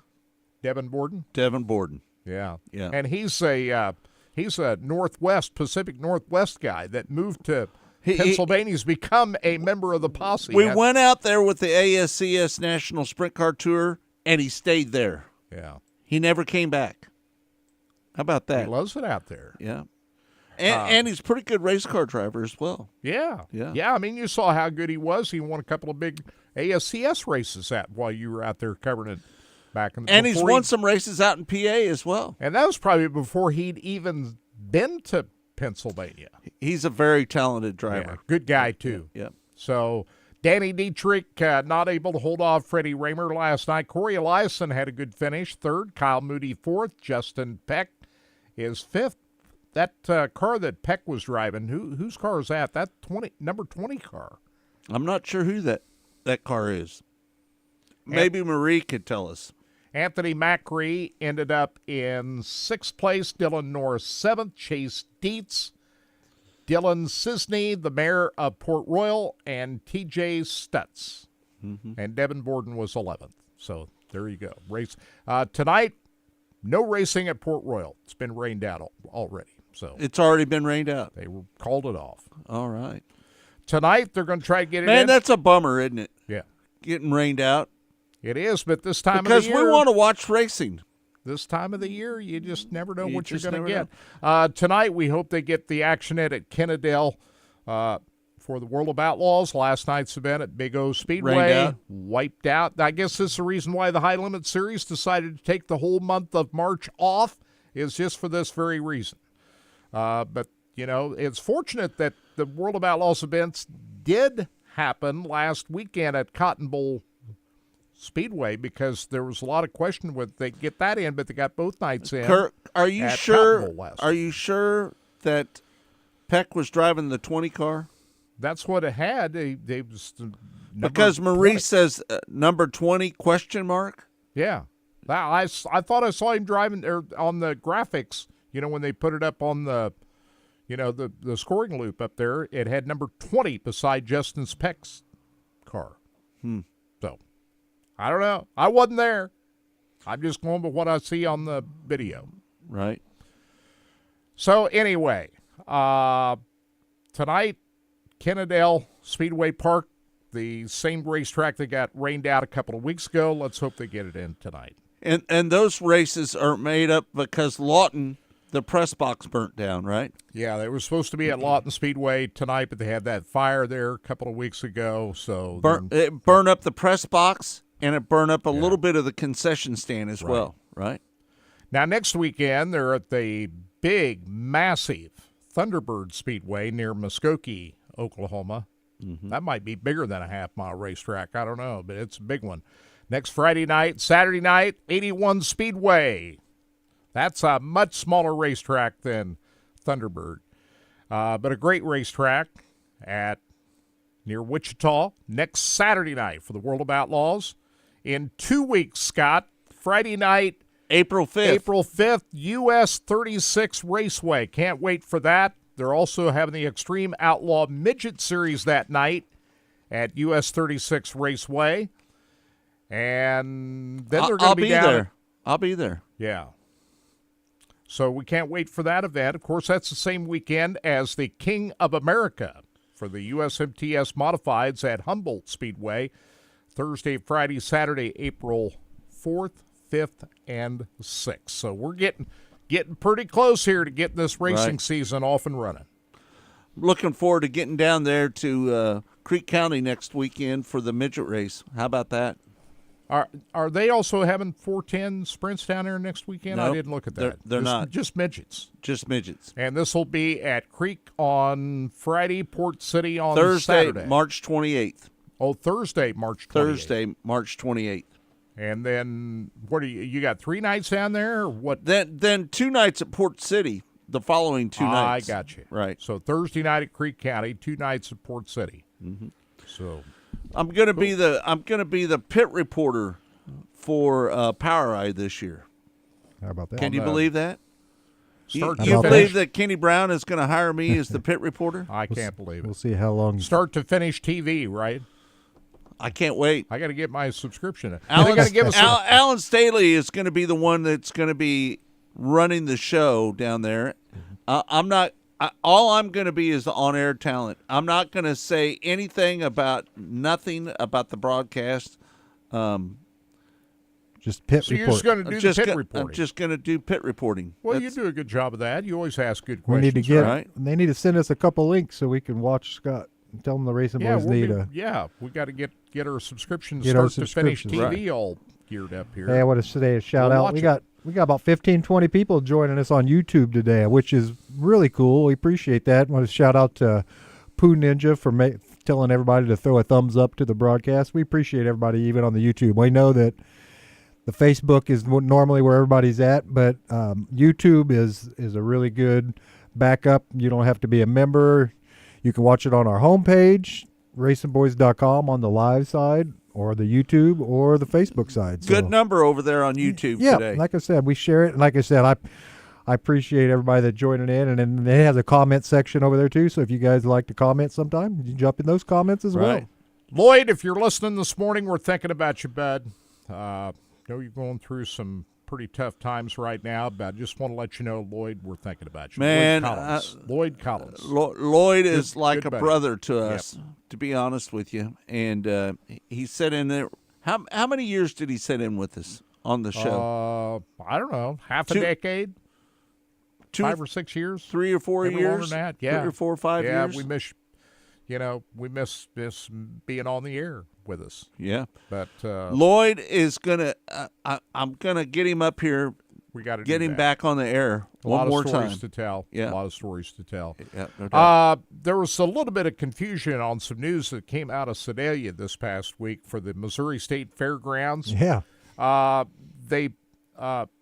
They announced that they're going to build a new arena on the fairgrounds, which means that any of the events that were inside the arena have been canceled for the Missouri State Fair. This does not include the main grandstand. The arena is a different venue. They had a lot of times they'll have motocross racing and demo derbies and all kinds of stuff inside that arena. They're not able to do that this year because they're constructing a new building. All the events in front of the main grandstand for the fair are still on. The races are still going to happen? Including Yep, the race including on August concert. the 18th is still on. So just the events inside the arena. Who's the are concert ones this that year? are- Ludicrous so far. Ludicrous. Yep. So That's far still on. That's still on. And like I said, if you went to the Facebook page, I wouldn't go to see Ludacris. Well, there's going to be a lot of people. I don't think they're worried about you because I think they're going to have a lot of people down Right. there. But the reason why we talk about that is because the Facebook page, the post that was on there was kind of confusing by the way it read because it talked about how some of the races and all this. Well, they just didn't specifically say these races were still on or these. And so when I went back after Kirk and me talked this morning, I went back and saw the same article Kirk did. And yes, Is the World of Outlaws going to be down there? No. I did not see that. No, they on just there. got one night of racing. That's during the fair. But you're going to be down there covering that event if you're with Power Eye. Yeah, I'm 'cause going to that's be it. there. Because there's going to be 410 racing on Sunday night, August 18th. But at there's the going to Missouri be State Fair. no demolition derby, no rodeo, no. And they any- had those events in that yeah, arena. and so the 410, the Power Eye 410 Sprint Car Series is going to be down there that weekend. yep, Right. and you're going to be there. Sunday night, August 18th. So you got a lot of experience doing events at the State Fair Speedway. I've got. You know how that's done. I'm now. doing 40 shows for Kenny Brown this year. Wow, you're going Yeah. to be busy about every weekend, aren't you? Yeah, I am. shot live It's- video it's at that. It's going to be. I'm looking forward to doing it. We'll be zooming you in by remote a lot of Saturday mornings, won't we? Well, Yeah. It'll be just like the old days. Yeah. Right? Well, you give us a first-hand feel of what's going on at the racetrack. Yep. And you'll be driving around that new Racing Boys Equinox. I call it new because it looks like a new car now that we just got it wrapped by Impact Signs, Awnings, Wraps. Right. They did such a great job down there as well, just so you know. I heard they're moving into a new building down there. They are. They're moving into a new building that it dwarfs the other building. Wow. They can set their other building inside the building that they're building right now down there in Sedalia. How about They that? got that business growing down there, don't they? Yeah, no doubt. There's a picture of it right there. There it is. If those of you that are watching online, Todd just pulled that up. That's pretty sharp looking. I like it. I think it looks pretty good, Yeah. don't you? Yeah, it looks awesome. I think it looks pretty damn good myself. I think that, Kirk, since we lost the truck, since we sold the truck, we haven't had anything that has Racing Boys on it. No. It's great advertising. You driving down the road with that thing. It is. Going to all these races. As long as I don't cut anybody off. Yeah, don't wreck it. Don't wreck it. Yeah, don't wreck it. That's all I'm telling you. Got the Sports Radio 810 logo on there, as well as the Impact Signs, Awnings, and Wraps logo on there as well. So, man, I'm just thinking about that right now after we got that done. Yeah, don't get in a wreck with that thing, please. Well, I'm not going to. How many wrecks have I been in? Well, I'm the one that gets. You're the guy that wrecks people. Right. So don't let me drive that thing. Don't let Kirk put drive. me behind the wheel. Don't put Kirk behind the wheel Right. because it's going to be a wreck. Just so you know. Well, Lincoln come on. canceled. Lincoln canceled tonight. So Lincoln Speedway without the flagman now is. What do you canceled think for about tonight. that, Kirk? Without the Kinda flagman, looks weird to me. I don't like it personally.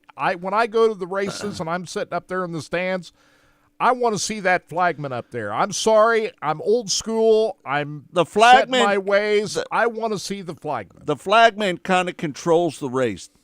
Would you agree with that? Terry Watland. Well, not anymore. Terry Watland was maybe the greatest flagman that we ever had here in Kansas City. And he ran the show. But it's not that way anymore. Terry Watland was as good as running the show as anybody up there in the flag stand. But he was flagging races before we had radios, transponders, all Right. the stuff. So somebody up there and had to run the show, and it was the flagman up in the stand.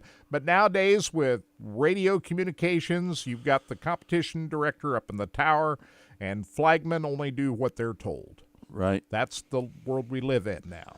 The days of Terry Watland and longtime flagmen who were used to controlling the races. And I worked for a guy in Iowa, Gail Miller, at the old Stewart Speedway. Did he run the race? He owned the racetrack, and he wore this referee shirt, striped referee shirt. He was up in the flag stand. He ran everything, and he owned the racetrack. He was the ruler of the roost, and nobody questioned that. Well, those days are long over. Flagmen now are just hopefully an official. I don't think that the trend is going to be for people to lose the flagman. I don't think that's going to be that way. I don't think this is going to happen anywhere. But watching those races last week at Lincoln Speedway, it was kind of weird not seeing that flagman up there. You want to know what how I just talked to somebody about this yesterday. You know what it reminds me of? So I'm not a big gambler or anything, but I used to go to the Hollywood or the Argosy and a few places, but I only gambled on the roulette wheel. I liked the roulette wheel. It was social. You had people around you. You had the dealer talking back and stuff. When it changed for me, they got rid of the dealer. They made it electronic. The table's still real. The ball still moves. It's under glass now, but there's no dealer there now. I don't like that. So there's nobody like running the flag. It reminds me of not having a flagman out there, and it changed the way, and it doesn't make it's not as enjoyable. And I don't know. I know tradition says the flagman needs to be there safety places that it's scary to have flagmen hanging out over, but they have to. It's part of the it. one thing that I always say is that they need to have a cage around the flagman up there. Would you agree with that? Yeah, Kurt? and a lot of them are wearing helmets now, right? Which I think that's a good thing.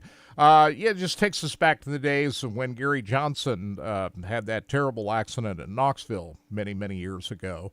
And, flagmen are in a dangerous spot at a lot of these places, and things happen. So these flagmen, a lot of them are wearing helmets now up on the flag stand.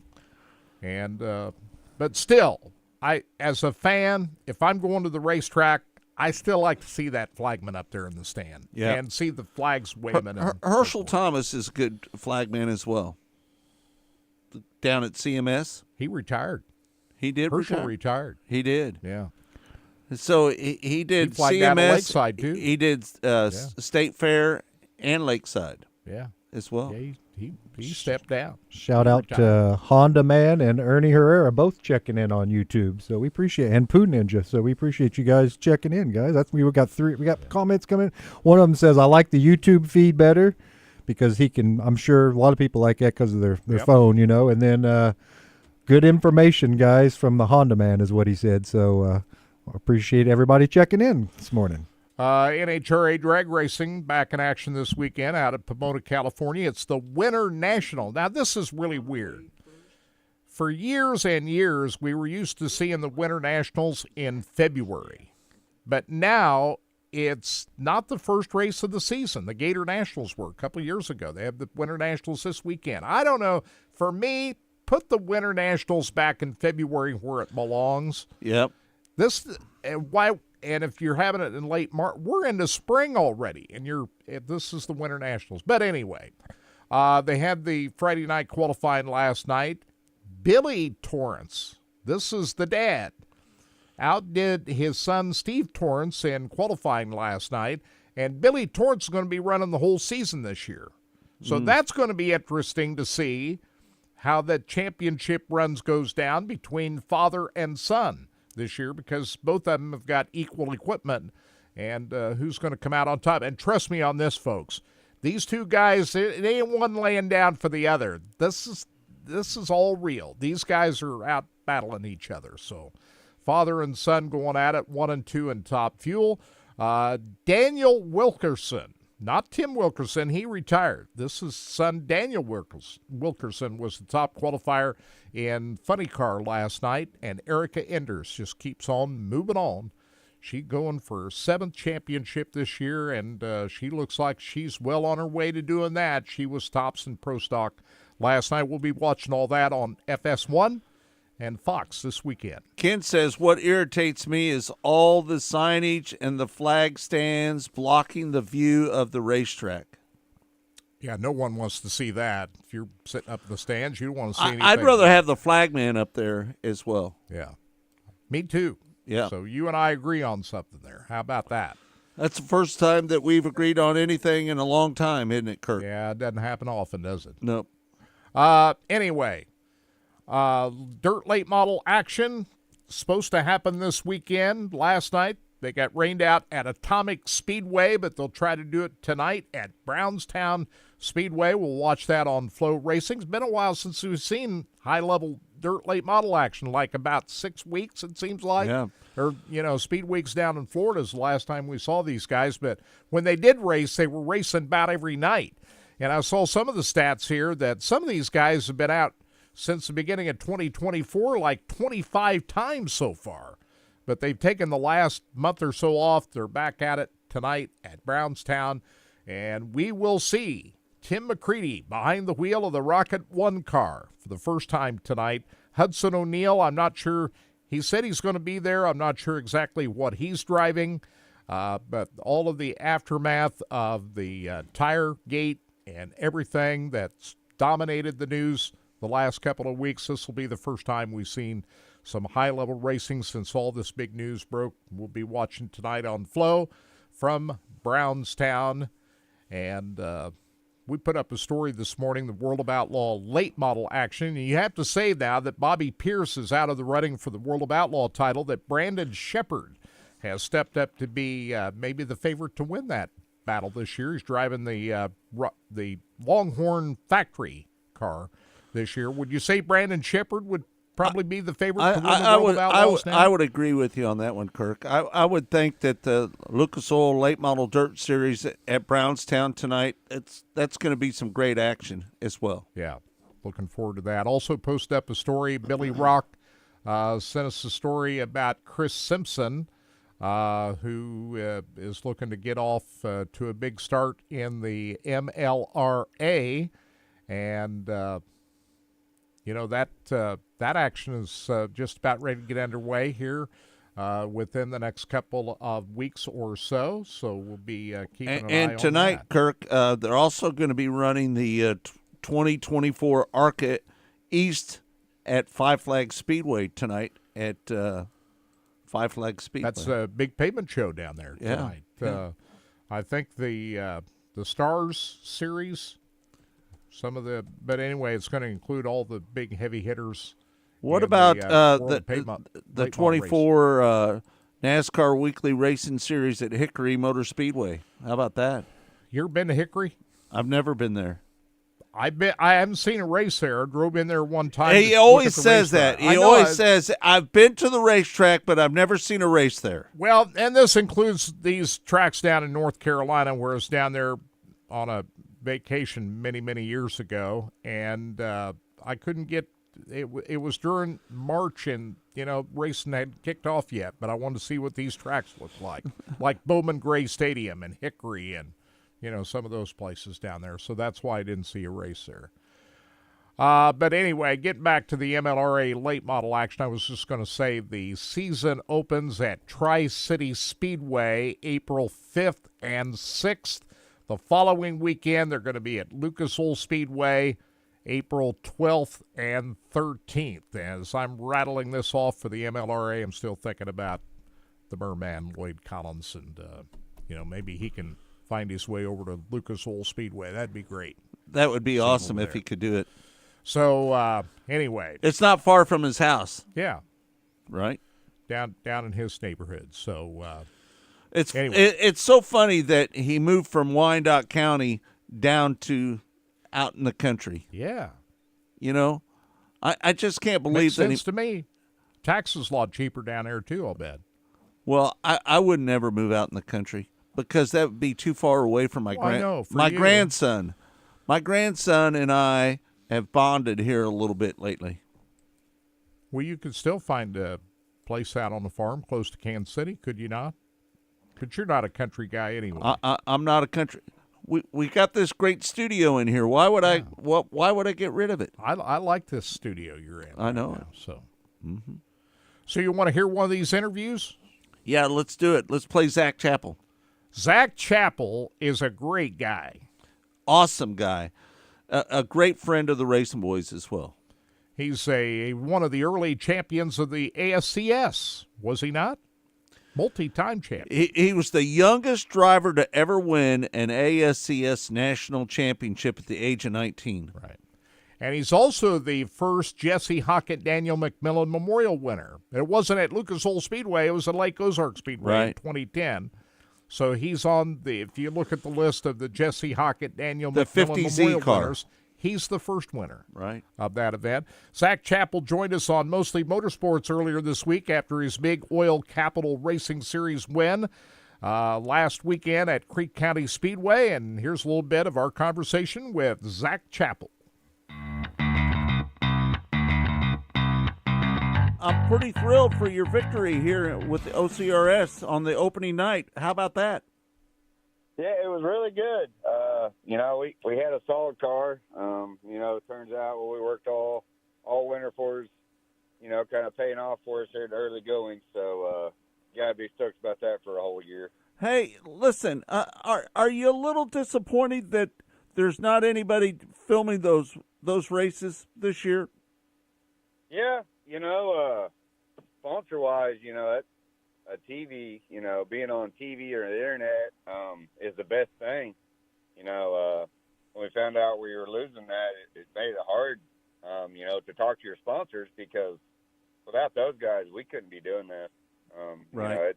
Racing's always been about sponsors. I worked hard for all the sponsors we have, and to keep them, it's kind of like the butter on the biscuit. Yeah, no doubt about it. Listen, I'm such a big fan of yours. And listen, for people that don't know, that you were the youngest driver to ever win the ASCS National Sprint Car Championship. You were at the age of 19. Take us back to those years when you were 19 years old and you won that championship. How that was a thrilling victory, wasn't it? It was, one of the biggest highlights of my career by far. Then I just got out of high school, so I was young, hitting the road with the family, because I had my sister with me, racing with me the whole time. Brings back a lot of good memories. Back then, things were different in racing. It wasn't it wasn't all politics back then. It was more one big family, and it's still out there to a point. More or less then to now. If someone crashed, everyone pitched in to help. Right. Whether you were somebody or nobody. Nowadays you almost got to have friends for stuff like that. Which is, another reason why we like running OCRS. These are all people that I grew up with around the state of Oklahoma. So we've been friends forever. So when something happens, it's nice to get that family feeling, like you're racing with, the good old boys. And, back then, I was young. I was racing with Gary Wright and Wayne Johnson and, Travis Rowlett and those guys. They'll teach you real quick. There was a bunch of stars when you were racing with the national ASCS National Sprint Car Tour. There was Shane Stewart, Jason Johnson, Gary Wright, yourself, Brady Bacon, Wayne Johnson. There was a bunch of star power in ASCS back in those days, wasn't there? Yeah, a lot. And, back then, I felt like you had to kind of put the driver back in the car, versus, with the shock packages we have now and bar ratios and, so many more adjustments you can make on your car. Back then you just had 4 shocks and 4 bars, and that was about all it was. Yep. It's what it felt like to me anyways. Nowadays it's more like the shock package is the way to go. It seems like everyone's leaning forward to that, which I can't complain. Michael Sure with Sure Built Shocks, he takes care of us and hooks us up. I've known that guy for a long time too, and consider him a really good friend. So it's nice to have him in our back pocket to keep us, on the same playing field as everyone else. What do you think about the World Racing Group purchasing ASCS? Are you going to run some a few ASCS National Tour races this year? I think it's a great move. Honestly, the World Racing Group, there's no one better to have in your corner. We'll try to run a little bit more. With my kids, they're still pretty young and they're big into sports, and, my daughter's big into soccer. My little boy, he just started playing T-ball, which really doesn't hurt on weekends yet, but, it still takes some time away from the car. But, it's time well spent. But, we're going to get out there and run a little bit more with ASCS stuff. We're going to run this coming weekend at Creek County. Saw Emmett out there this past weekend. I told him I'd be there, so I'm not going to let him down. Right. And, we might hit and miss, stuff around close to home. The traveling side of it, it's hard for me to do, just with the kids being young and in school and in sports. I felt like in my younger days I kind of got to have my racing privileges, kind of overrule everything else, and now I'm kind of leaning more towards the kids, kind of, following them and what they want to do. Hey, Zach, this Kirk. Congratulations on the win the other night. You had a great certain spot on the pole. How tough was it to win that race on Saturday night? It took a lot of patience.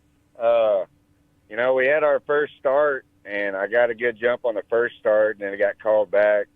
And then Danny, he got a really good start on me the second start. So I fell in second there, about 10 to 15 laps there. And it just took patience to work the top end. You know, everyone's running around the bottom. It took me about 6 or 8 good laps up there to really clean it off and build a cushion where you could really lean on it. I think that's what I was struggling with the most. You know, you can't go through them. I don't like racing forward leader. So, you know, you got to go where they're not. And it paid out for us. You know, I kind of thought it would with the way they kind of reshaped the track. Once you get it cleaned off up there and let it build a cushion up there right by the wall, especially in 3 and 4, you can really rip that dude. Hey, let me ask you this, Zach. Is Creek County one of your favorite racetracks to go to? I feel like it's my local track. You know, I've ran there so many times, and I have fun there. You know, I've logged a lot of laps around that racetrack. You know, with ASCS over the years, you know, because I started racing injector cars in '99 was my first year, and I've just got a lot of laps around there. You know, it feels like home.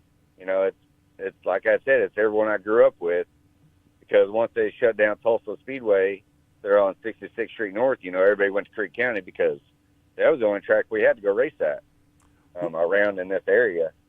So everyone just kind of bonded back to that track, and, you know, that's like the home for Tulsa racing is how I feel. Right.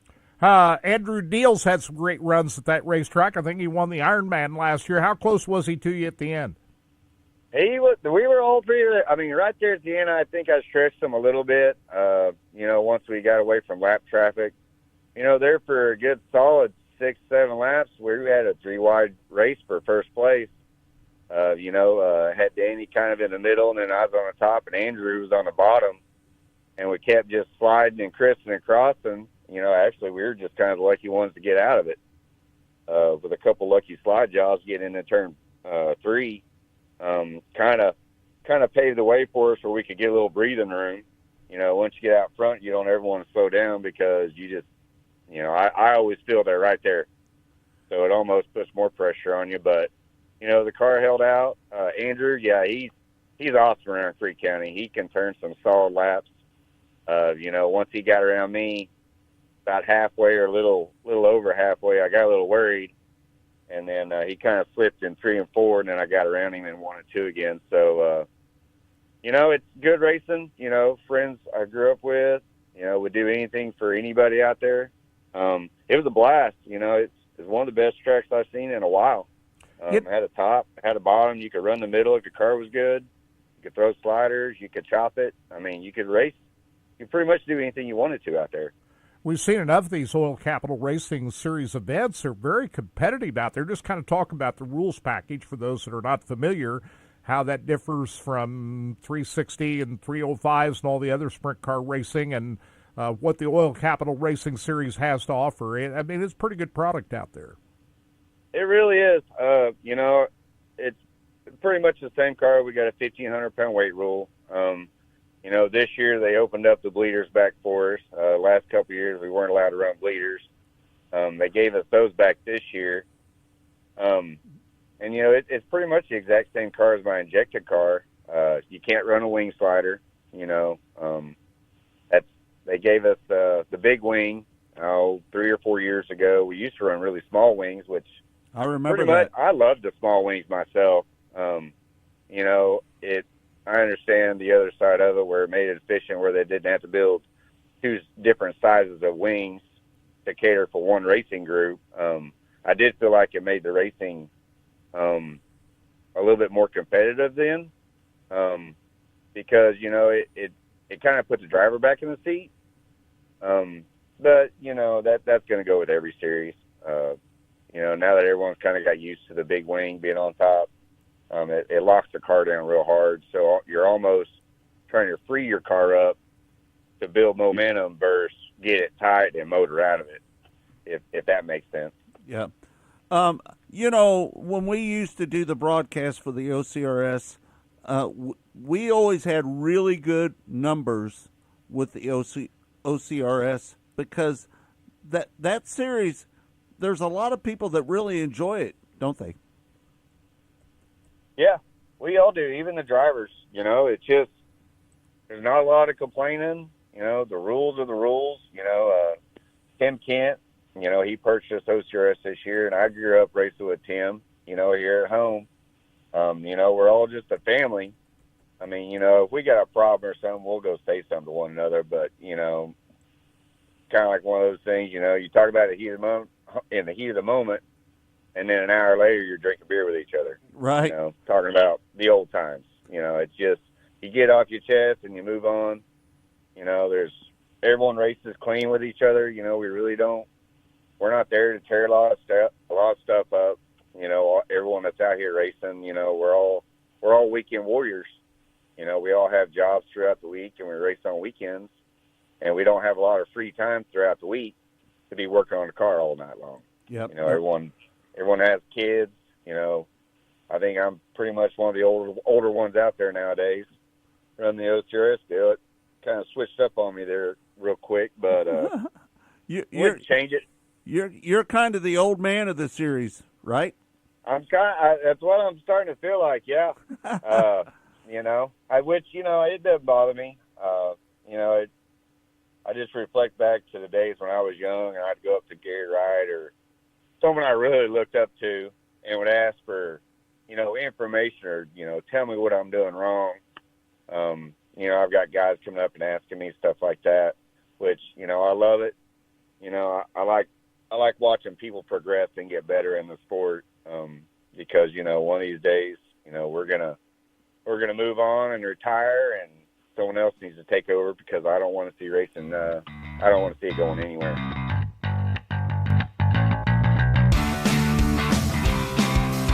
All right, there you have it. That's Zach Chappell, OCRS winner. Man, Zach Chappell is one of my favorite people on the planet, just so you know. And, you know, what is so great about Zach Chappell is that he puts his family first. There's no regret about him putting racing first in front of his family. He always puts his family first. Well, he's a smart guy. He didn't want to look back in about 20 years and think, oops, those years are gone. And he didn't see his kids. Now he's got his priorities in the right order. Yeah, no doubt. I took out that interview was quite long, and there was a whole. Sorry, let me turn that down. How long was that interview? That was actually a little longer than the 30 minutes. It was probably 35 minutes. Like I said, it's a very long interview, and we talked to him extensively about his kids and his son racing maybe soon, and his daughter playing sports and stuff, and about the whole family situation. There's a whole bunch of that interview you didn't get to hear, and all of his sponsors and stuff. Like I said, we have limited time when we're doing these interviews, so please catch those interviews on Monday. You cut them down, don't you, Tom? Yeah, like I said, we have limited time here on our show, and go back to any of our podcasts. They're all on there in full, guys. Was that 304? Yep, yes, it was. Yes, sir. 304. Episode 304. And so, like you said, that to what you replying to what you guys saying, yeah, family first with this guy. That's when you listen to the interview. If he was going to maybe name the title of this interview, you'd say, family first, racer 2. My family always went to the races. Yeah. Well, there's a point. And my ex-wife Sharon, she always filmed the races. Yeah.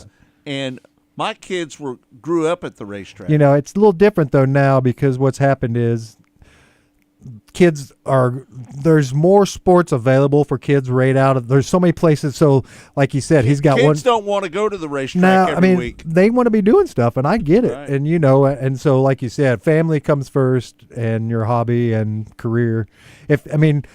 The career's always going to come first, but your family is first. We know that, Well, guys. you yourself, Todd, you know that as well as anybody. Because you are there for your kids' activities, and I'm missing one right now. Matter of fact, the kids he just texted me. He's hitting the field at Fort Scott, playing a tournament this morning. I'm and sorry that you had to miss the game. No, it's all right. I gave Kirk the schedule. That's a little bit of a road trip down Fort Scott. Yeah. How far is that? it's a pretty good cruise, man. It's like you said, That's a road game there. That's on the and this road is there. this is the second time they've been there too this year already. Maybe the weather might be warmer. I don't know. I'm hoping. That's what I told my wife. I'm hoping it's a little warmer for you when you're getting down there. She's just pulling out of the driveway right now to go visit him. But family guys, like you said, when he talked in that interview about the importance of going and seeing all his kids play, and then he really talked about how his son's going to be a race car, wanting to be a race car driver, and we went into depth on that part of that interview too. Right. It was a really good interview. They could have started the season like the middle of February. Absolutely. And you would have got a lot of these games in with great weather. Yeah, no, it's crazy. February was an absolutely the warmest month that we've ever had. March, I think it's the third warmest month in it the was. history of February. You could have slipped. We could have got a lot of races in the That's month what I of was going to say. February. No doubt. Yeah. You just don't know what's going to happen on that thing. Yeah. So, like you said, it was good stuff, guys. Hey, Kirk, we're going to be at I-70 Motorsports Park with the WAR, the NWRA, and the 305s coming up. What's the date on that? That would be April 20th. So I worked March 28th, 29th, and 30th, and I don't work until April 20th, the next race. Which is also the opening night at Knoxville. Right. April 20th. Mm-hmm. So, that's I-70. I'm to be out there for that.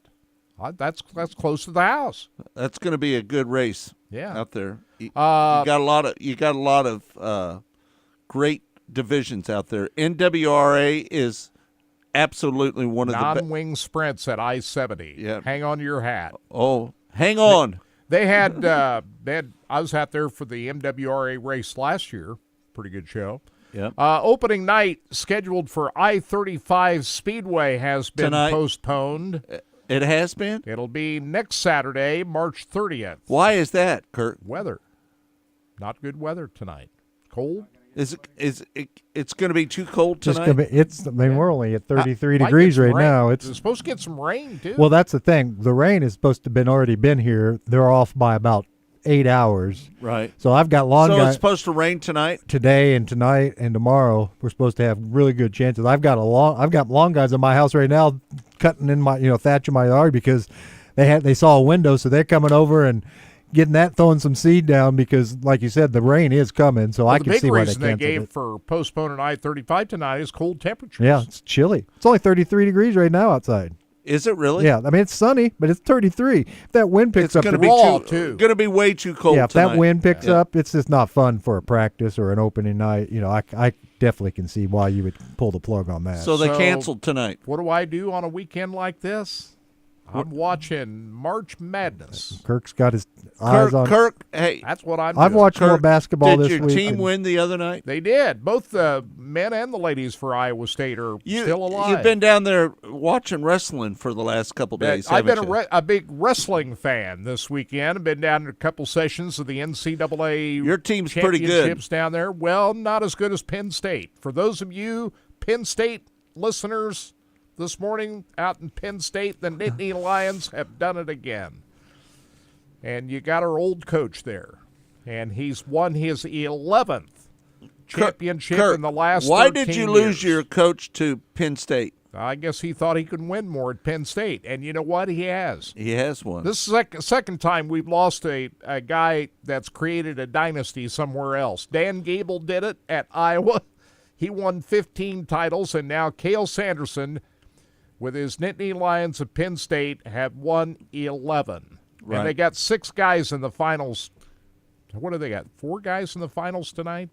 6 guys in the finals. Kirk, Earl Pearson Jr. retired from running full-time with the Lucas Oil Late Model Series. He's no longer full-time, right? Yeah, and, the Papich team, it was announced at the end of last year that he wouldn't be driving the Papich car again, but, former champion.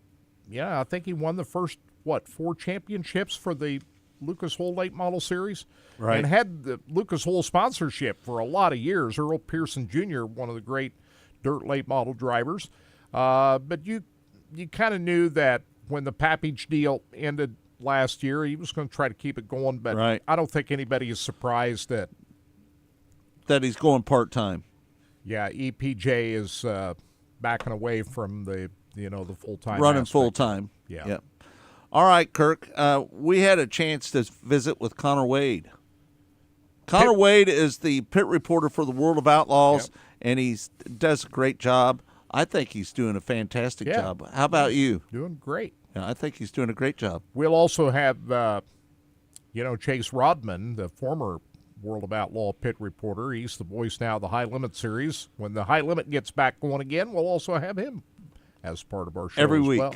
But Connor Wade is getting it done for the World of Outlaws last weekend. They had 2 big nights racing at Cotton Bowl Speedway.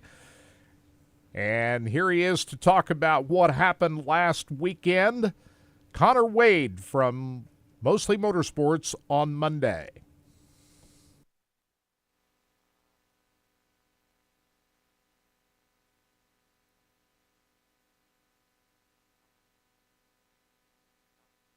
Here in just a second. Really good race the night before between. All right, we just had Gio on, but old Brett Marks put it on him right there at the end of that race, didn't he?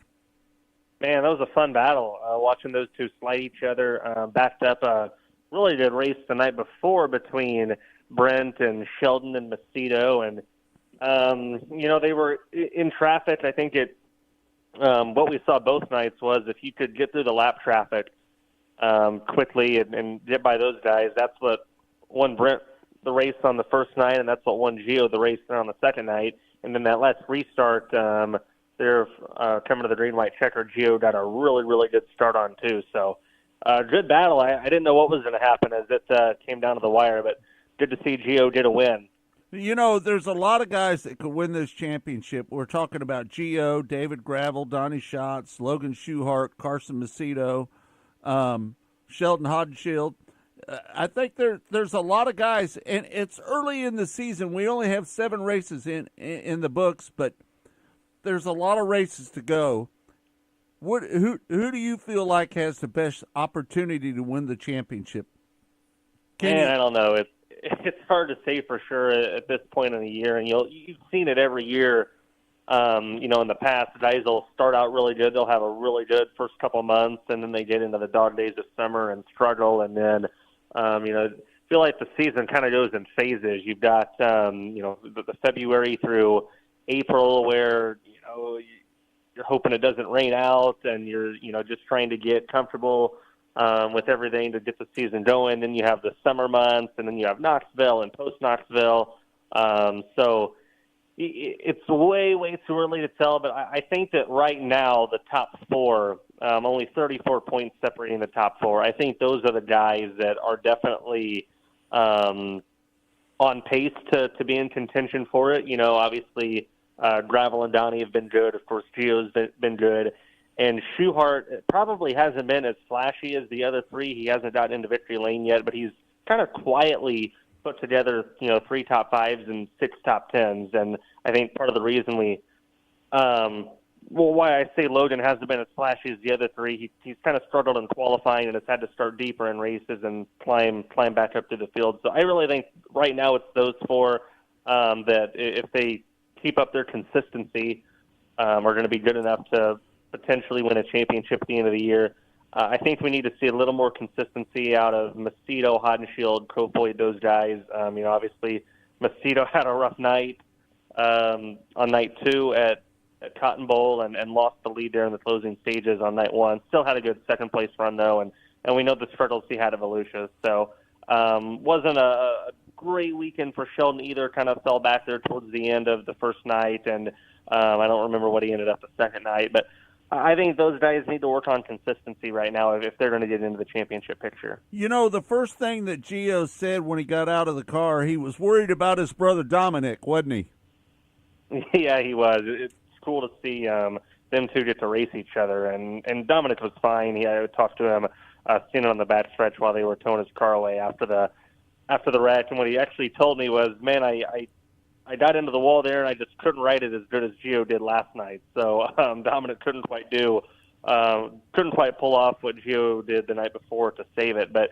it was cool to see them race against each other. I saw them talking several times throughout the weekend. I think they were talking about, if the track were to take rubber, and they were running 1-2 when one of them wrecked the other. Obviously, when it's rubber down, which Right. it was not rubber down either night because Cotton Bowl did a great job. But, just if you're in that scenario, you're not going to be able to pass the guy clean and rubber. So if they were running Right. 1-2, would they just let the other one win, or would they, rough each other up? So they were joking about that, and they were pitted next to each other the last night. So cool to see those guys come and compete. It was funny that Gio kind of rock climbed that wall on the back straightaway, but it didn't end up like his brother did, where he flipped. But he kind of set it back down on the racetrack, and he kept on going, right? Yeah, it was badass. I think that just kind of speaks to how talented Gio is. And I said it on the broadcast, I think the second night, you'll see guys do that in a midget or a micro. We've seen Logan Seavey do it in a midget, and that was freaking awesome. I saw Jesse Love do it in a micro at Millbridge last year, but remember, these lean sprint cars, man, they weigh a lot more than a midget or a micro does. That's pretty hard to do in a 410 sprint car. But it was impressive, and just speaks to how talented Gio is making that save. Friday night, Brent Marks won the feature event. What happened in that incident between David Gravel and Sam Hafertepe Jr.? I'm honestly not 100% sure. I never saw a replay of what exactly happened. I know Hafertepe's car was pretty tore up. It prevented him from coming back the second night. Gravel and Donnie both had pretty minor damage, actually. Donnie had a broken left rear shock, and obviously both wings, the top wing and the nose wing. Gravel, both of his wings were tore up, and he had a bent radius rod too. So I don't know. Maybe Gravel and Donnie kind of caught the tail end of it and just flipped lightly and really just tore the wings up. Obviously, Hafertepe's damage was a little more extensive, but honestly, I didn't see exactly what happened. And Hafertepe, he didn't return on Saturday night, did he? No, he did not. Yeah. Bill Baylog had a good run. He started 5th. He ended up running 7th, but he had a pretty good run this weekend, didn't he? Both nights he did. Man, Bill's been impressive. 4 top 10s and 7 starts, and Volusia's a track he hadn't been to a ton, and he did well there. And Cotton Bowl he had never been to and was top 10 both nights. And it's really impressive. He's sitting 8th in the points like I said, with 4 top 10s. And that's impressive considering the motor issues he had during Volusia. Blew 2 or 3 up and had to hop in Kevin Newton's backup car just to start the feature a couple of nights down there. But he's got his engine program figured out, and he's having really good, solid, consistent features. He's been in a couple dashes. He's been doing pretty good in the heat races. I think the next step for Baylog is just continue to knock away those top 10 finishes, and if he does that, then eventually the top 5s will start to come, and then maybe he sneaks onto the podium, and then we go to Beaver Dam, we go to Cedar Lake, tracks that he knows really well. Here in a couple months, maybe he can get to Victory Lane at one of those places, and then truthfully, there's probably going to be a point in the year where Bill can get to Victory Lane anywhere. So I've been really impressed with Bill. I think he's loving being an outlaw and finally kind of living out a dream that he's had for a while of running the Outlaws full time, and he's been impressive. Hey, Gio cut it pretty close with Landon Crawley when he was lapping him. He slid up in front of him, and they nearly made contact, didn't they? I think you've got to be aggressive in lap traffic. It goes back to what I said. The first question you asked me. Traffic was crucial really both nights. I felt like if you didn't get through it, if you got hung up on a guy or took too long or weren't aggressive, then the guy behind you was just going to pass you. And if he could get by him better than you could, he was just going to drive away from you. And so I think Gio was just being aggressive in traffic, and it paid off because ultimately, like I said, I think it won him the race. Big O Speedway on Friday night, Kennedale on Saturday night. What do you know about Big O? Not a lot. Went there actually Saturday night after the race at Cotton Bowl, we drove to Big O to drop the Dirt Vision production trailer, and I saw a little bit of it, but they got a lot of weather over the weekend, and the grounds were really, really soft, and it was really dark because it was 2:30 in the morning by the time we got there.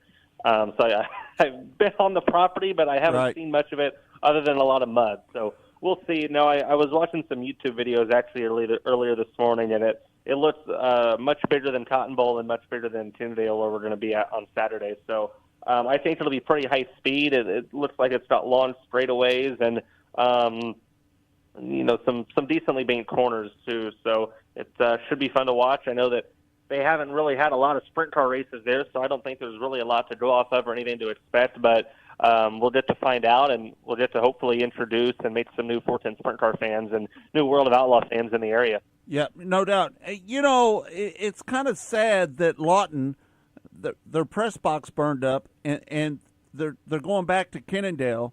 But that's kind of a bummer not going to Lawton, isn't it? Yeah, it is. I am 0 for 2 on attempts to go to Lawton now. A couple of years ago, I went there was supposed to go for the Outlaw race and was actually on the flight there and got a notification that it was canceled. I don't remember why it canceled. It was rain or wind or something weather-related. So I didn't even go to the track. I landed and then literally went to the hotel and got up the next morning and went to whatever track was the next night. I think I drove down to Devil's Bowl. But, so I didn't get to go then, and then all of us at the Outlaws are really, really upset about what happened just a couple of weeks ago with the press box burning down and the concession stand having some damage, some grandstands having some damage. So that's never good, but we hope they are able to make repairs and come out of it, and hopefully they still get a season in there at Lawton, and hopefully the Outlaws can go back in 25. I've been to Lawton a lot over my ASCS national tour career. I've been to that racetrack many a times, and man, that is a great racetrack. It's kind of similar to Devil's Bowl, to be honest with you. Yeah, I've heard a lot about it over the years. I heard it's a cool place and always races good. I think the Outlaws have been there a couple of times over the years, and they seem to like it and continue to want to go back. So I know I spent a lot of time in Tulsa with Brian Ward throughout the shootout in the Chili Bowl, and he spends quite a bit of time announcing at Lawton and maybe even racing there as well, and he always speaks highly of it. So hopefully it's a place I'll get to one of these days. That's where Brian started his career as an announcer. Right there at Lawton. Okay, sweet. I know he does a lot of tracks down in the Oklahoma and Texas area, so I wasn't sure which one he started at, but he always speaks highly of Lawton for sure. All right, we're having Cannon McIntosh here in a couple of minutes. Your thought about his win the other night after his nemesis Timez had an issue with about 4 laps to go at the indoor race at Du Quoin. Your thoughts? Oh, well, they have an interesting rivalry for sure. That's gone back to, I think, the end of 2022 at Haubstadt, if I remember correctly, and I guess it goes back and forth. Sometimes Cannon comes out on top, and sometimes Thomas comes out on top. But it's interesting for sure. Cool to see Cannon get his first Extreme win of the year. I know he kind of struggled towards the end of last year, but he's back at KKM, which I think is really cool. I thought it was a really good combination back in 2020.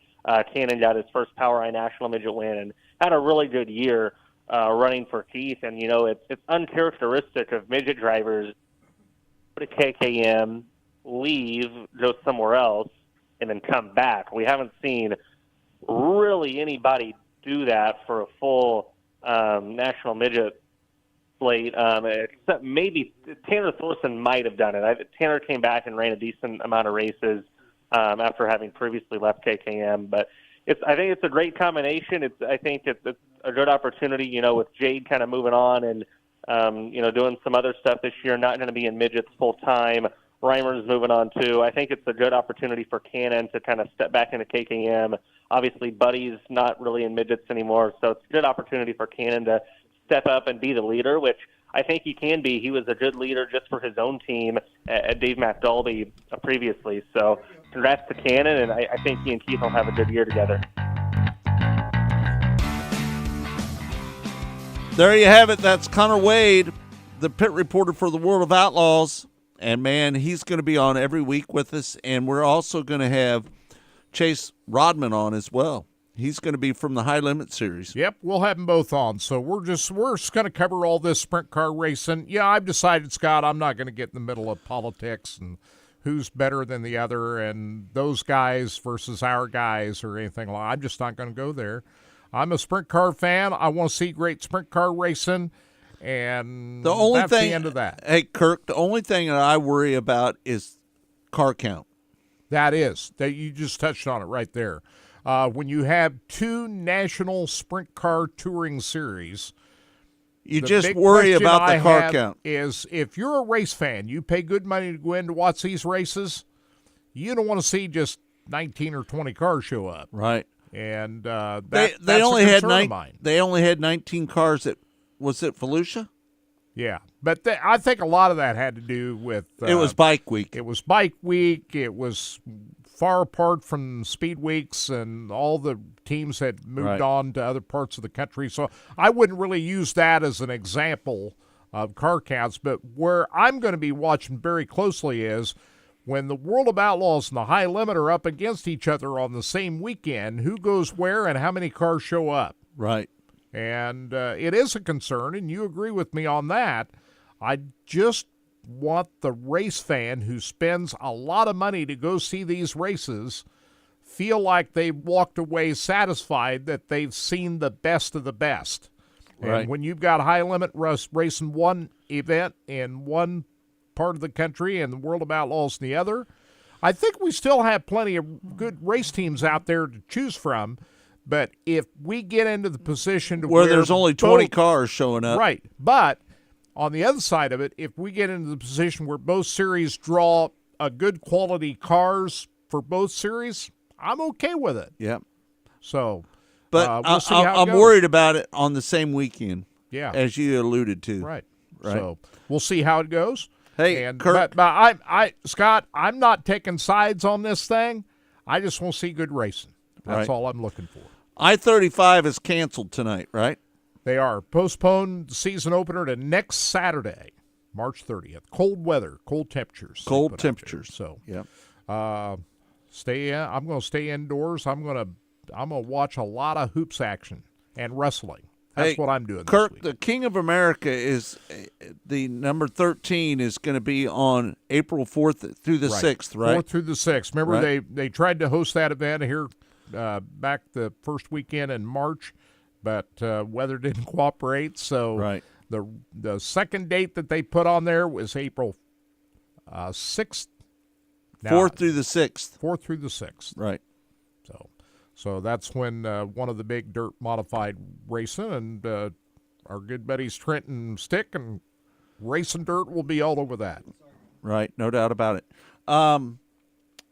I say that a lot, don't I? No doubt about it. No doubt about it. No doubt No about doubt it. about it. Right. I cut out a few, no doubts. I don't know You if you know. did? I do that during You our cut that out? A lot of them during our interviews. You never used to say that a lot either. It's weird. It's a recent phenomenon. It is. with It's happened within the last 6 months. No doubt about it. No doubt about it. I don't know where it came from, what it picked up from, but it's weird because you can go back to a broadcast back probably 6 months ago, and there was not a no doubt about it. You know why I'm encouraged to hear you admit that you say it a lot? What? Because We worried. I think you'll be thinking about it now, and you might not won't say it a lot. I might not say it as much. Hey, Atomic Yeah. and Brownstown is on deck for the Lucas Oil Late Model Dirt Yep. Series, right? Absolutely, we'll be watching that tonight. Yep. Isn't that James Essex's home track? The voice of the Lucas Oil Late Is Model it? Series? I think so. Really? So that's a home game for him. Hey, Kirk, somebody was talking about the drag strip. You went out there the other day. I did. As well as I did the week before we went out but there. I drove in again when we went down to get your Equinox down there at Impact Signs, Awnings, and Wraps. I drove in again to the and Flying you, H you drag found strip. a new entryway, didn't you? Yeah, if you get off there at exit 41 and you just go straight north, there's another entry into the facility from the west. How far down is that? About a quarter of a mile. Quarter of a north, mile.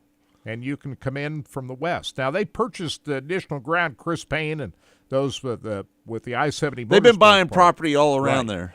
Now the drag strip itself sits on 150 acres property owned by Scott Higgs, who is the guy that developed Flying H. And drag we've been strip. trying to get a hold of him to get him on Yeah, the show. we'll try to get him on the show because you and I both agree that even though the NHRA national event is not on the 2024 calendar, we think based on the grandstands they've constructed, the paid pit area, everything, they're going to host a national event at some point. Hold on, there. Kurt. you know what they don't want? They don't want us to ask the question, is there going to be a national event there in 2025? Right? That's the real. That's reason.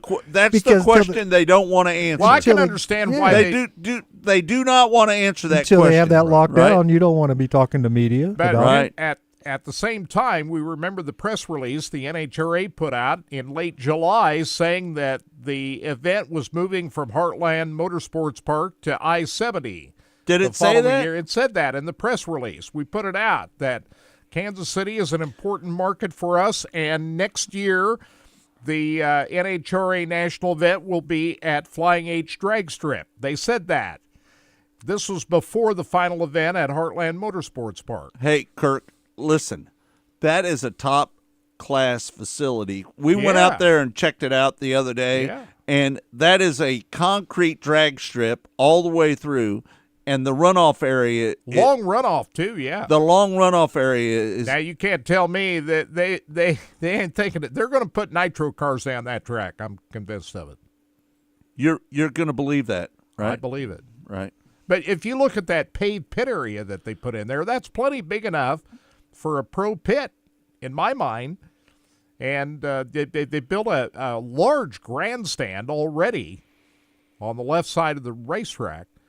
And just the scoring tower they're putting the finishing touches on that. I can understand why they didn't want to host an event this year because, if I were them. They want to get the rubber laid down on the racetrack. If I were them, I'd want to get through a full year of some, bracket racing. A full bracket racing schedule before I bring in a big-time national event. But you and I both agree, and we haven't talked with them yet. We just see what we see. That looks to me like they had every intention of hosting an NHRA national event. Hey, Kirk, do you think they're going to add some grandstands down the other side? Oh, yeah. I think so. Oh, absolutely. Yeah.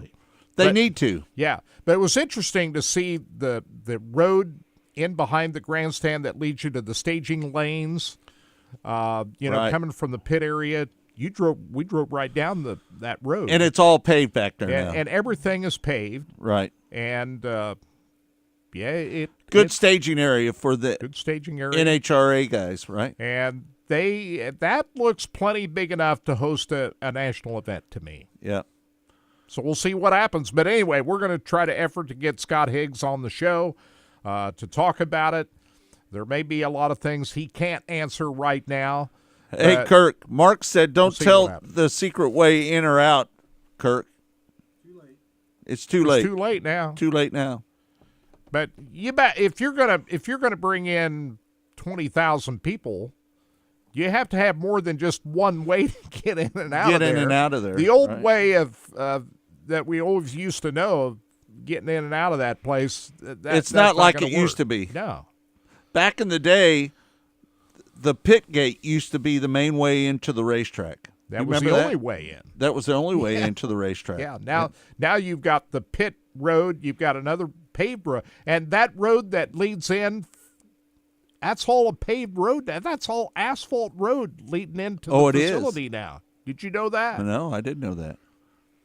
It's all paved. All paved. Wow. Paved road right down through there. That's awesome. So they've done it. Chris Payne, all those folks out there have done a wonderful job. That dirt track, even though you and I both agree they built the track too big, the facility itself is way too class. big. It's too fast. Yeah. In fact, they could have saved a lot of money and just paved the old race. The old configuration. They could have just put dirt on the old configuration. As I remember, when it was a dirt track, it was up next to the fan. I don't think it was a great dirt track back when they had dirt on it. They've got better equipment now to be able to prep the racetrack than they did back in those days. It's a bigger That track. was back in the 80s, Kirk. That was from 87 to 1980 to 87. They've got better ways to prep that racetrack But this track now is bigger than I-70 ever was.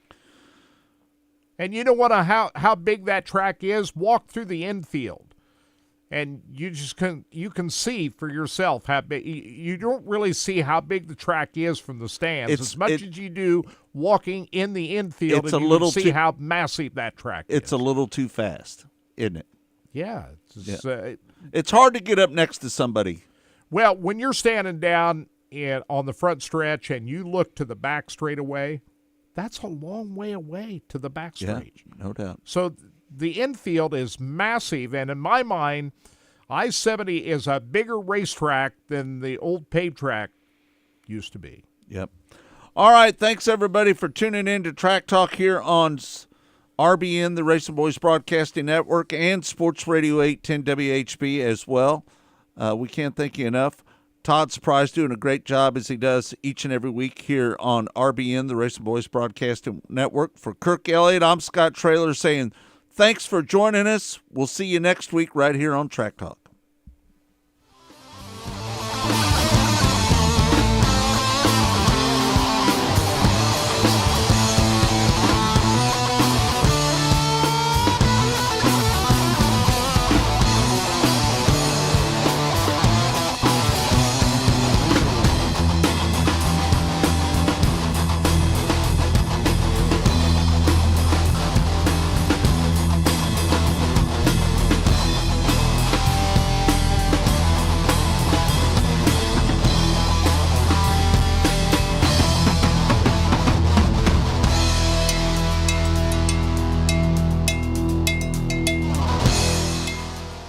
Go harder, faster, stronger with Rod End Supply. Whether you are running industrial, farming equipment, or a race car, Rod End Supply has the assortment of rod ends, radius rods, and specialty products that will help you lead the field in performance. Our superior design means our rod ends last longer and perform better, giving you the edge on the track and saving you money. Contact Rod End Supply or order online today at rodendsupply.com. We don't just sell them, we race them.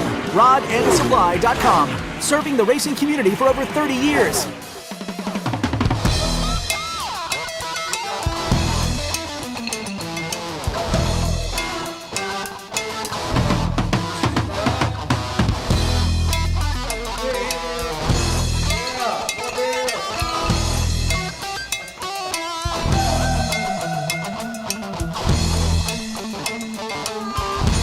Vamos,